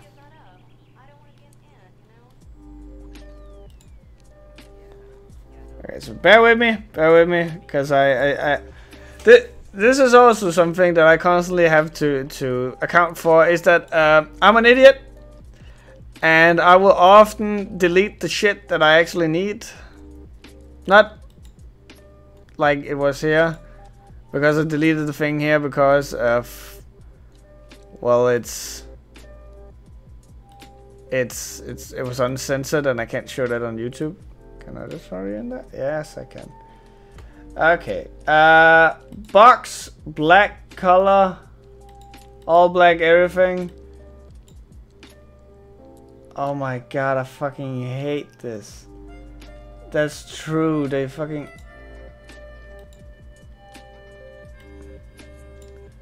They changed Paint.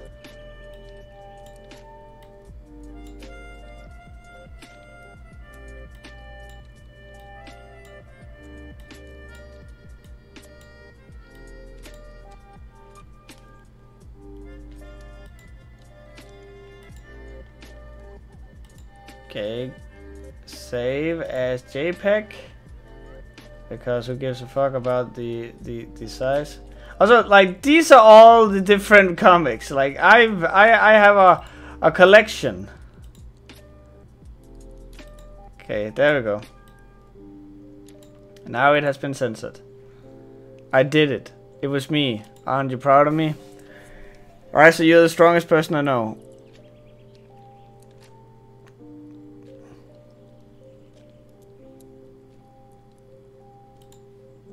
About fucking Jim. So much so that during a particular confrontation, she announces herself as the girl who Jim fucks.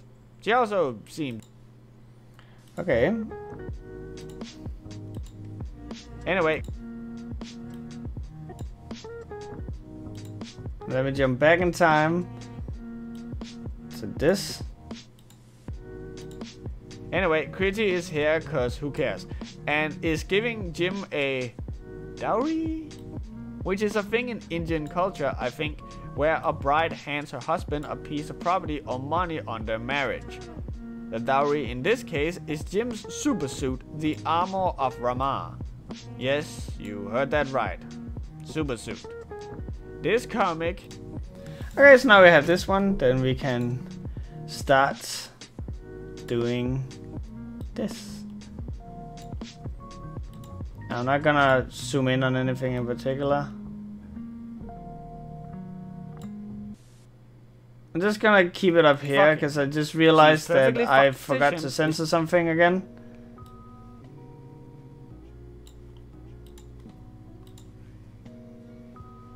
And so here we want to highlight this frame down here. There we go. And we kind of want to have this one here, and then have it bring the attention to this fuck. Then we kind of want it to have its attention on... Oh, fuck.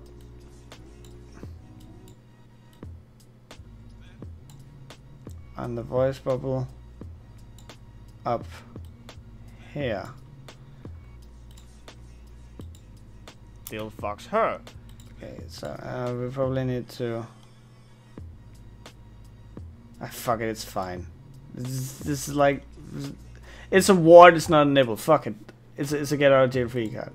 You guys now know that I didn't want to censor that. Help him by... I can be asked, but I don't want, you know, it just to be like that one picture. That would be fucking boring. Here. And then we have a section here. And... do this. And then we go back here. Camera. And this. And this. So now I'm looking like this. Stone Cold Steve Austin serious. They might put a different spin on it to make it sound more cute, but when all is said and done, Critty was made to be the perfect fuck.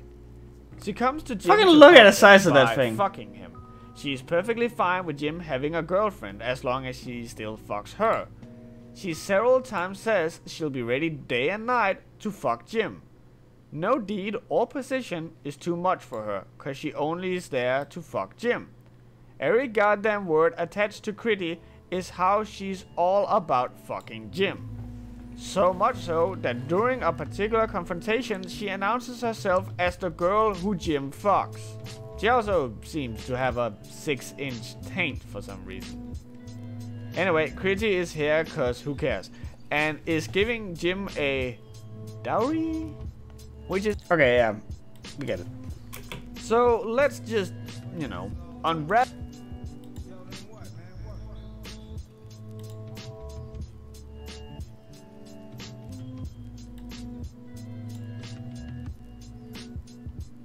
So...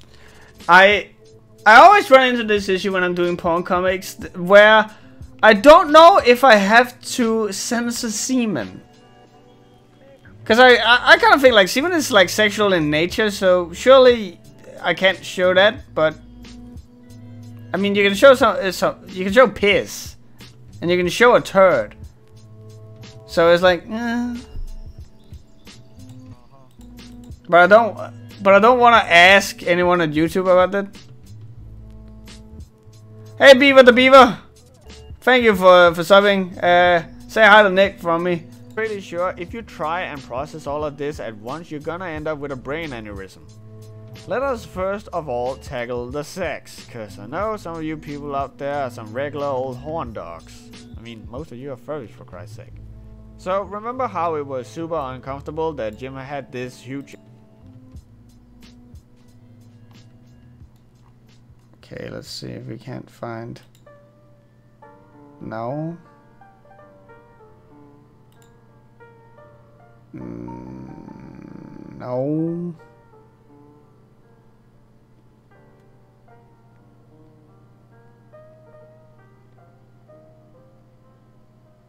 Censored like JoJo censors Jotaro's. That was the best! I fucking love how they censored Jotaro smoking. Sir Santana, thank you for subscribing.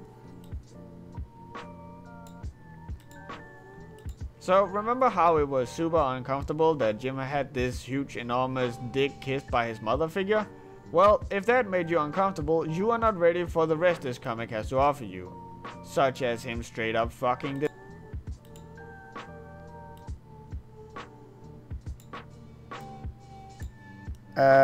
So what you're saying, Luke, is censor anything made by semen in the comic. Hey Riser, there's a porn webcomic called The Rock Cocks. It has amazing art, but the story has a lot of problems. I actually have read Rock Cocks, well, skimmed it, and, you know, yeah, I can see what you mean, that it has a ton of potential. Didn't really follow the story that much. Straight up fucking this mother figure who then uses his cum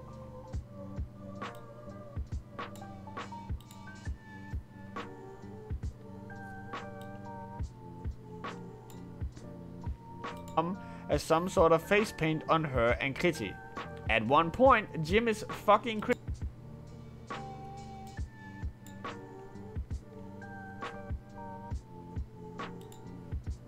At one point, Jim is fucking Critty and this other girl, Suki, and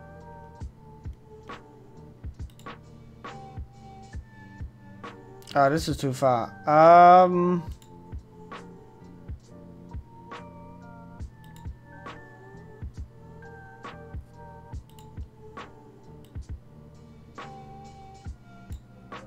This is what angry masturbation looks like.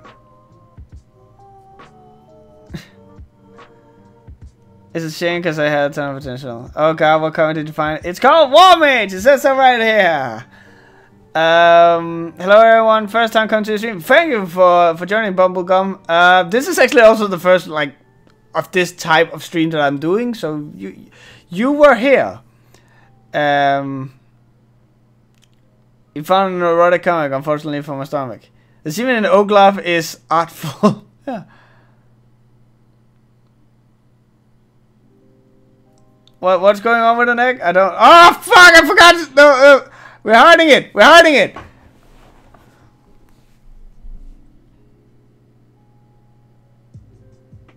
God damn it! I have to do something about that.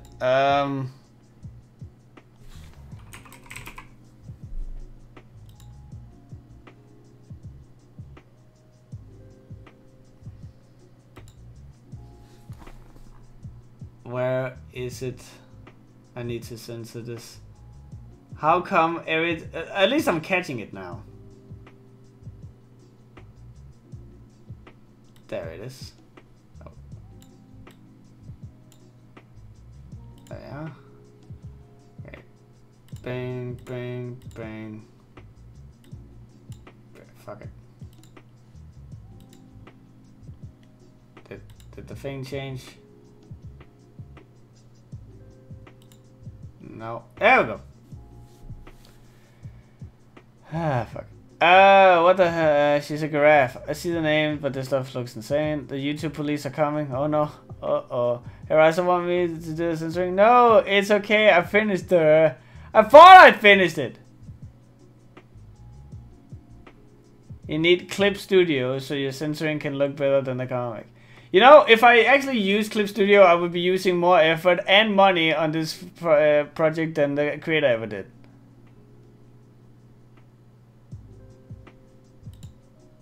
Yeah, I think if the art is this bad, I don't think it will trigger anything. This mother figure who then uses his cum as some sort of face paint on her and Critty. At one point, Jim is fucking Critty and this other girl, Suki, and Jim's real mother listens in and is super turned on. At one point, Jim is then shortly after gets her own son's cum.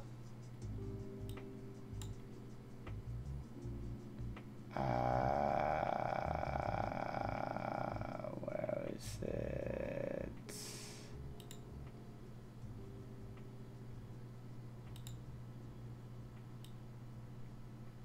There it is. So, okay, yeah, you know what? Fuck it, I'm just gonna do this. Because you guys are seeing this. I haven't done anything to this. Oh, wait,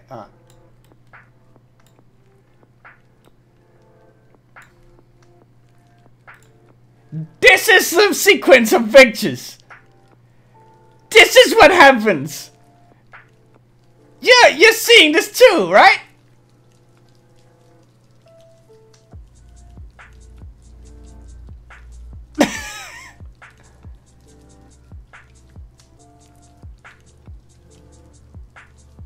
Well, I just asked what kind of video editing software do you use. So this program we're using right now is called Photo Story 2014 Deluxe.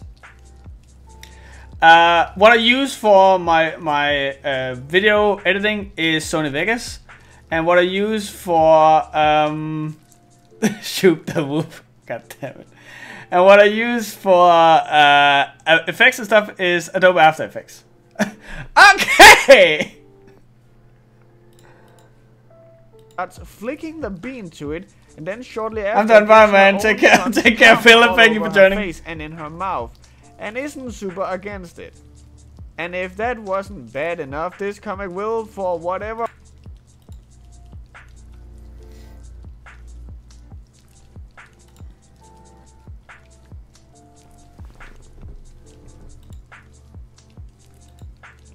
I'm trying to find the one where... There it is.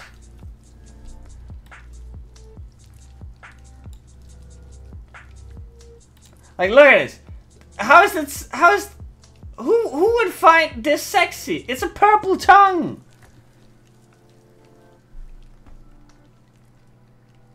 I'm gonna need another shot after this. There is most definitely something wrong with this comic and its creator. You think? What gave you that idea? And if that wasn't bad enough, this comic will, for whatever fucking reason, at 2 points completely derail the entire fucking comic to lecture the reader about how to do anal sex and what cock worship is.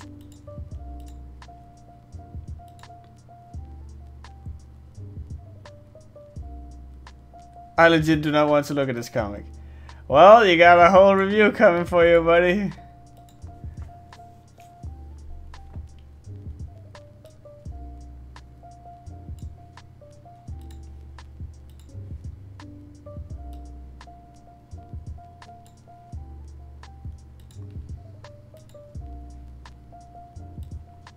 Okay, so here we don't want it to go all the way down. We just want it to stop near the halfway point. So we do this.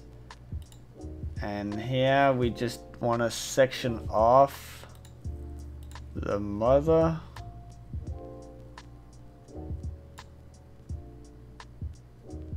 No, no, no, scratch that, no.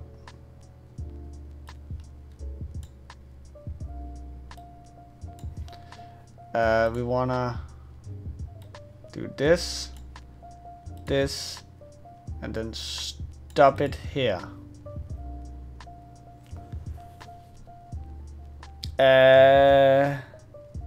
Some Undertale fans will probably find the colorful tongues hard. Yeah, for those Undertale fans. Every time, drinking game. Every time Ryza forgets to censor a porn panel, take a shot. Like maybe now is a good time to mention this. Come New Year's Eve, I will probably do a stream where I will just get fucking shit faced. Yeah, just so you know. Also, decided to make sure I can shoot myself. Why does the orange head chick have such a long neck? I just want to say the only way purple tongue will work is if she's an alien. Secretly giraffe furry. On by it, starts flicking the bean to it, and then shortly after gets her own son's cum all over her face and in her mouth, and isn't super against it. And if that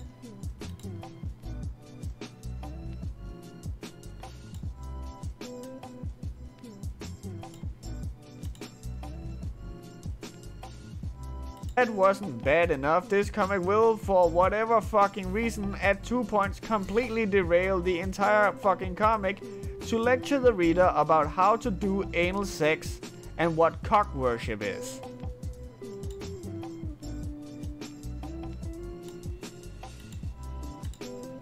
Welcome to... Okay, this one we will... I think we're just gonna... we're gonna replace this with the one where he like explains how to do anal sex.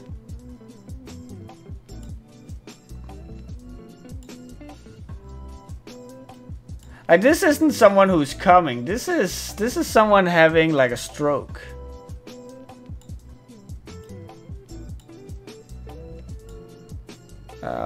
Let's see if I can find the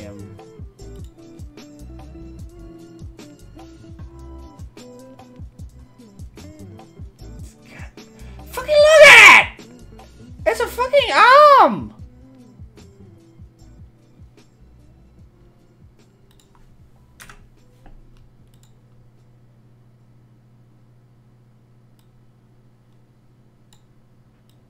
This is fucking...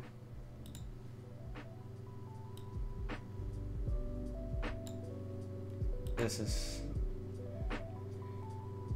Like, how many times do you guys wager a guess that I'm like sitting here and I'm looking in the mirror and go, this is what I became famous for?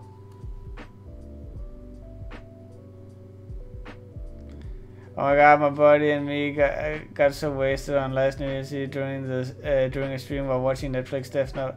We actually liked the movie. Oh, wow, you have to be real fucking shit-faced for that. Well, okay. Willem Dafoe's Ryuk was the shit. I won't lie, that was the shit. I think I'm getting a nosebleed for this one. Hey, if you can write and draw regardless of how bad it is, you can make a webcomic. Probably not a good one though. According to Bones, you can make a webcomic. It doesn't want me to say that you won't make a good webcomic or anything, but who knows. About nices or whatever. I thought you were Irish, Shane, not Japanese. Gotta go, you're a rock, especially Rise. Take care, Fox. Thank you for the kind words. I think it's less he's having loot thoughts and more his brain is trying to escape. And why has this guy continued to have this comic posted? This has been up for over 10 years. At what point in the last 10 years has this comic creator not thought to take this? I honestly don't know. All of his other comics are also up there. And apparently he remade this comic, but you can't fucking find it anywhere.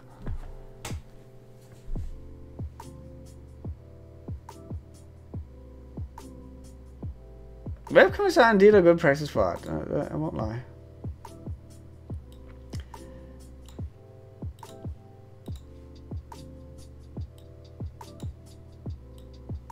I can't believe that a guy is honestly using a webcomic to tell us what fucking... Like a webcomic of all things. Is using a webcomic to teach us what cock worship is.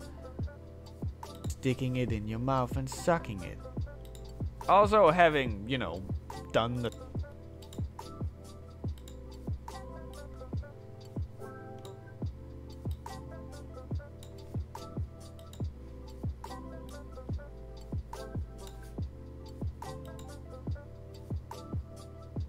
Well, what? Yeah, he remade the comic, but I couldn't find the remake, so we have to make do with this.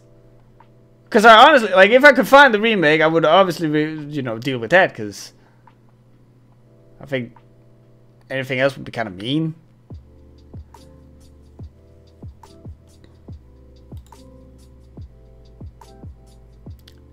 No.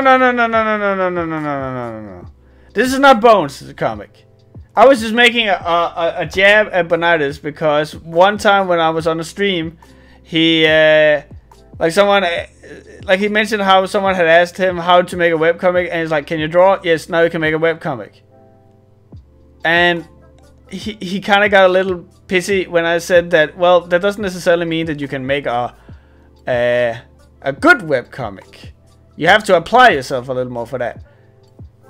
And I get where he's coming from. I don't want to, you know, shit talk Bonitis because he's a great author and great artist in his own right.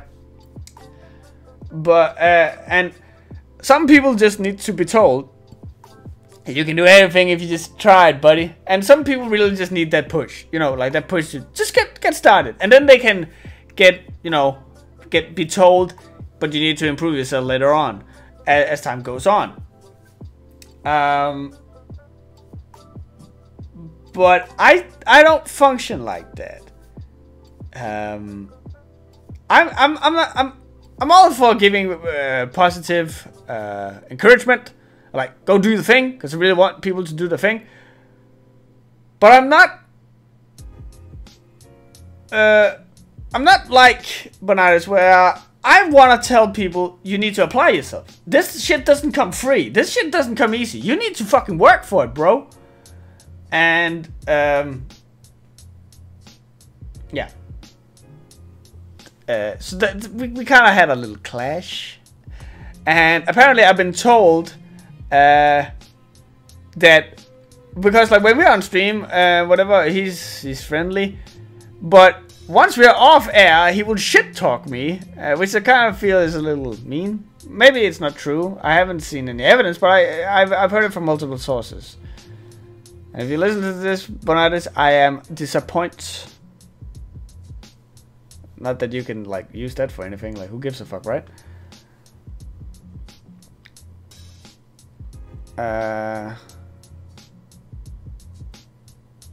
This all just screams that this is written by a guy who hasn't actually had sex and based the majority, if not all of his knowledge about sex off of porno. Haha. I just realized I was about to answer something that was in the chat, but I think someone is gonna answer it before I do. Yeah, let's have some more of the mom. Just kill me now. This all just screams that this is written by a guy who hasn't actually had sex and based the majority, if not all of his knowledge about sex off of pornos or hentais. Like, you can't see it, but his dick is the size of a goddamn arm. Dude would pass out due to anemia if he got a fucking erection. Anyway, that's a subject better fit for the art section. But yeah, you can bet your whole ass that if Jim isn't out saving the world as a superhero, he's getting into...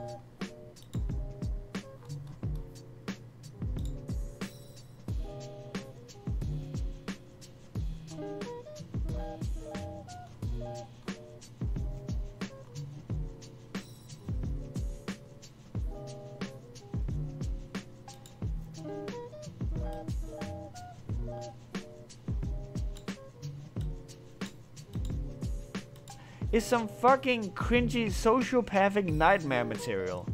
Like when Jim's first girlfriend, Suki, asked Jim if he likes to be with her better than anyone else and if he thinks... where is that one?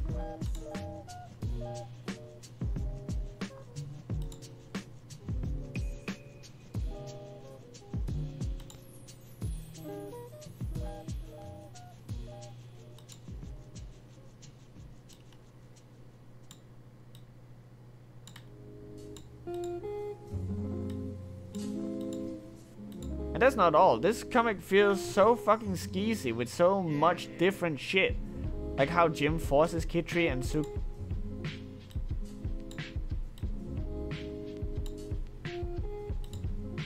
And that's not all. This comic feels so fucking skeezy with so much different shit. Like how Jim forces Kitri and Suki to fuck for his pleasure.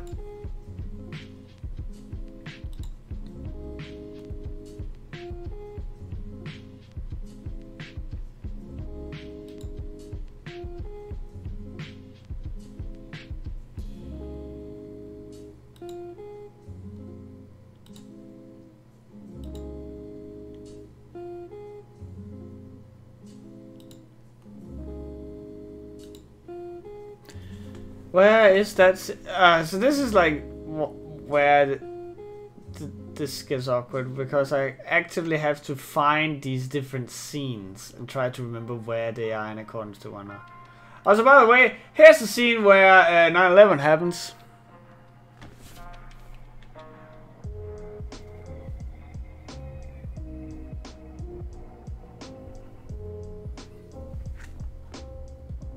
Just gonna let that sit for a while.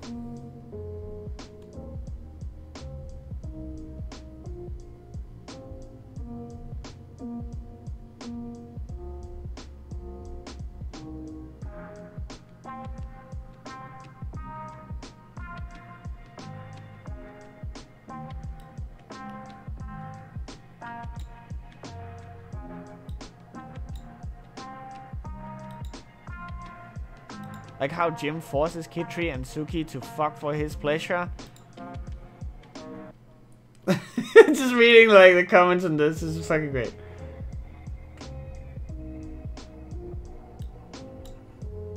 How he makes Kitri fuck her own sister.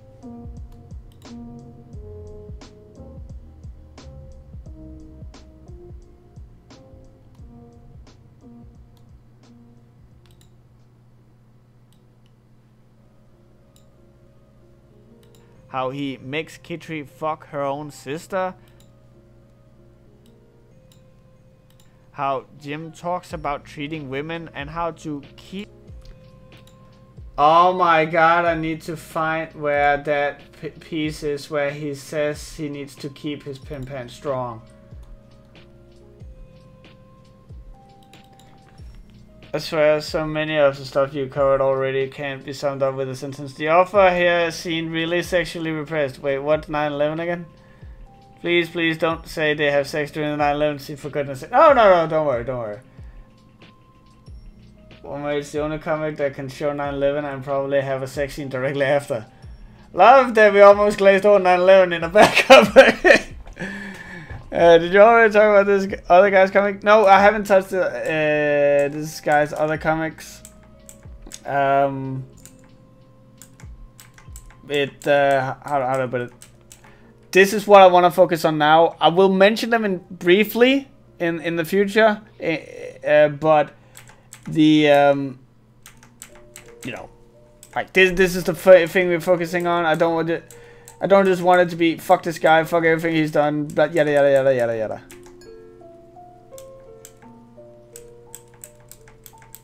Now where is the thing?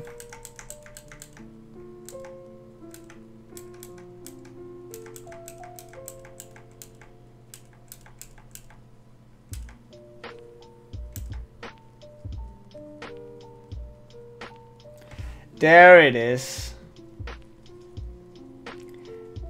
It's doing the anal thing.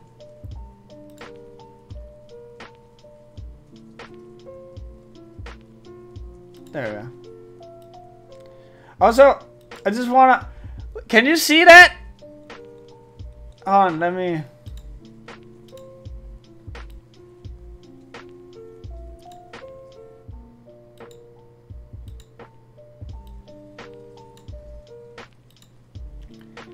Does this look like the face of someone who is having a good time?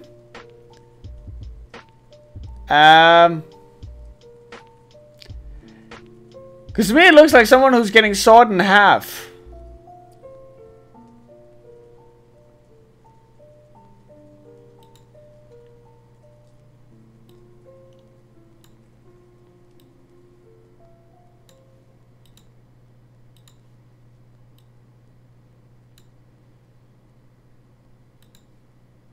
How he makes Kitri fuck her own sister, how Jim talks about treating women, and how to keep your pimp hand strong.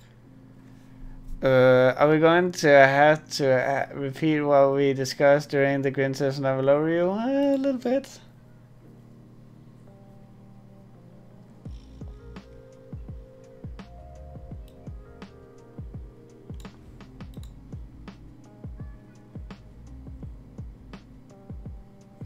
Oh wait, that was wrong.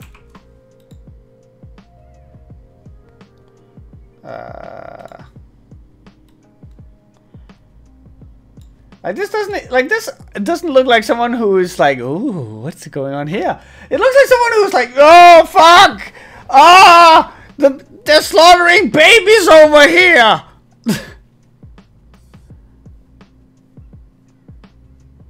I have so much to say. Most of it is screaming, mind you.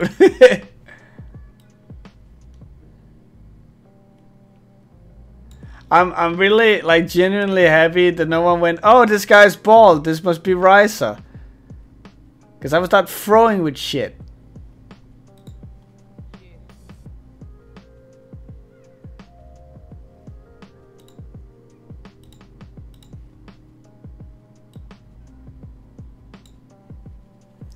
This may win the award of worst comic ever webcomic reviewed.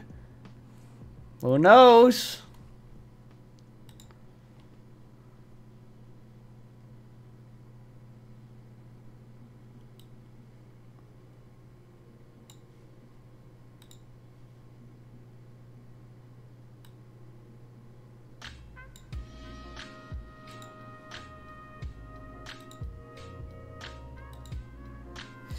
This all just screams that this is written by a guy who hasn't actually had sex and based the majority, if not all of his knowledge about sex off of pornos or hentais. Like, you can't see it, but his dick is the size of a goddamn arm. Dude would pass out due to anemia if he got a fucking erection. Anyway, that's a subject better fit for the art section. But yeah, you can bet your whole ass that if Jim isn't out saving the world as a superhero, he's getting into sexual antics that seem so forced and convenient it'd make a porn movie blush. Plus, the way that the girls and him interact when the girls dare to question Jim and how he has several partners is some fucking cringy sociopathic nightmare material. Like when Jim's first girlfriend, Suki, asked Jim if he likes to be with her better than anyone else, and if he thinks she's special, Jim's response is, "This isn't a contest, Suki. You are special. I think all women are special." Like, fucking way to dodge the question there, dude. And that's not all. This comic feels so fucking skeezy with so much different shit. Like how Jim forces Kitri and Suki to fuck for his pleasure. How he makes Kitri fuck her own sister. How Jim talks about treating women and how to keep your pimp hand strong. I mean, Risa was already in Elstron Chronicles with Jolene makeup, so yeah, that'd be worse. Risa, I'm so sorry that you had to personally hand censor. It wasn't great! It wasn't... I'm dead inside. What is worse than finding 10 dead babies in a dumpster? Finding one dead baby in 10 dumpsters. Yeah, that's true. This looks like it happened in a middle schooler tried drawing hentai. Ugh. I don't carelessly throw around this as a sexist, but this comic is ridiculously degrading to women. Is Lost a dead baby joke? Yeah, kinda. I'll have you know, my hentai is much better than this. The bald guy looks like creepy Mr. Clean. Oh god. Moving quickly along, let's talk about the hero part. This comic degrades all humans. Actually, guys, that's all she wrote. That's all for me for tonight. It's almost 3 AM in the morning here in Denmark now. So I asked this before, but I just, you know, kind of want a how to put this, like a show of hands, kinda, on whether or not you guys enjoyed this and want to see more of this in the future. Oh, that didn't help. Oh shit, I was over there.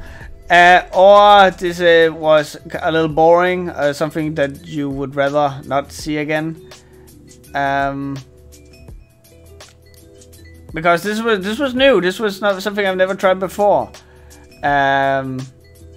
I don't know if this is something that, you know, people want to see more of, or if it's something like, don't do that.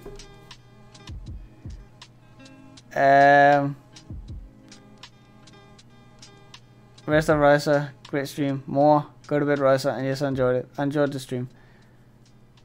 It was a fun stream. If any of you have any suggestions on what we can do in the future to change it up, to improve it, let me know.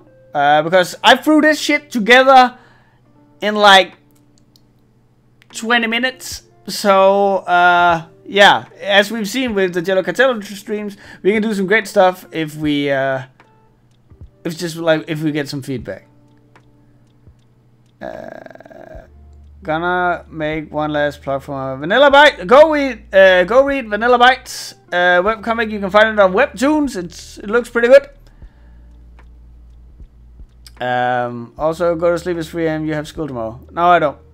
We have exam period right now, so actually, like, I don't have school anymore. I just have to, like, do an exam presentation, and then I have 4 months of internship coming up as a graphical designer. If anyone needs any graphical design work, hit me up, because I'm a graphical designer. Have us write a review. Maybe. I couldn't do that with this one, because I had to censor all this shit. So yay, more streams. Honestly, seeing the technical side of it was fun to get in on, though I could see how the chat would get distracting after a while. Well, I also kind of wanted to be like just me having the chance to talk with you guys.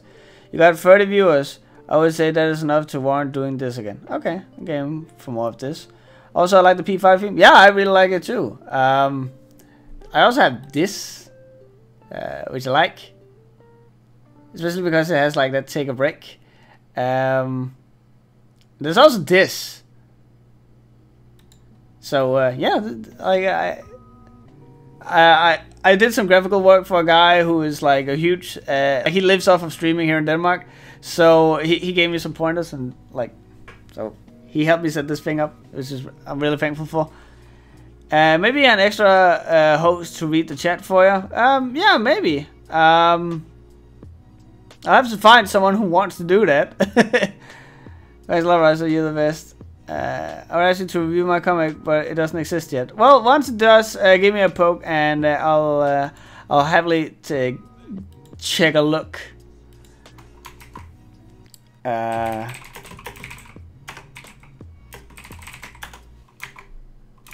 So I think that's it. I think we're done for tonight. So with that, you guys take care. And seeing that we currently have this Persona 5 thing going on, I'm gonna have a little Persona 5 to play us off. So you guys take care. Bye bye.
Can't move fast without breaking.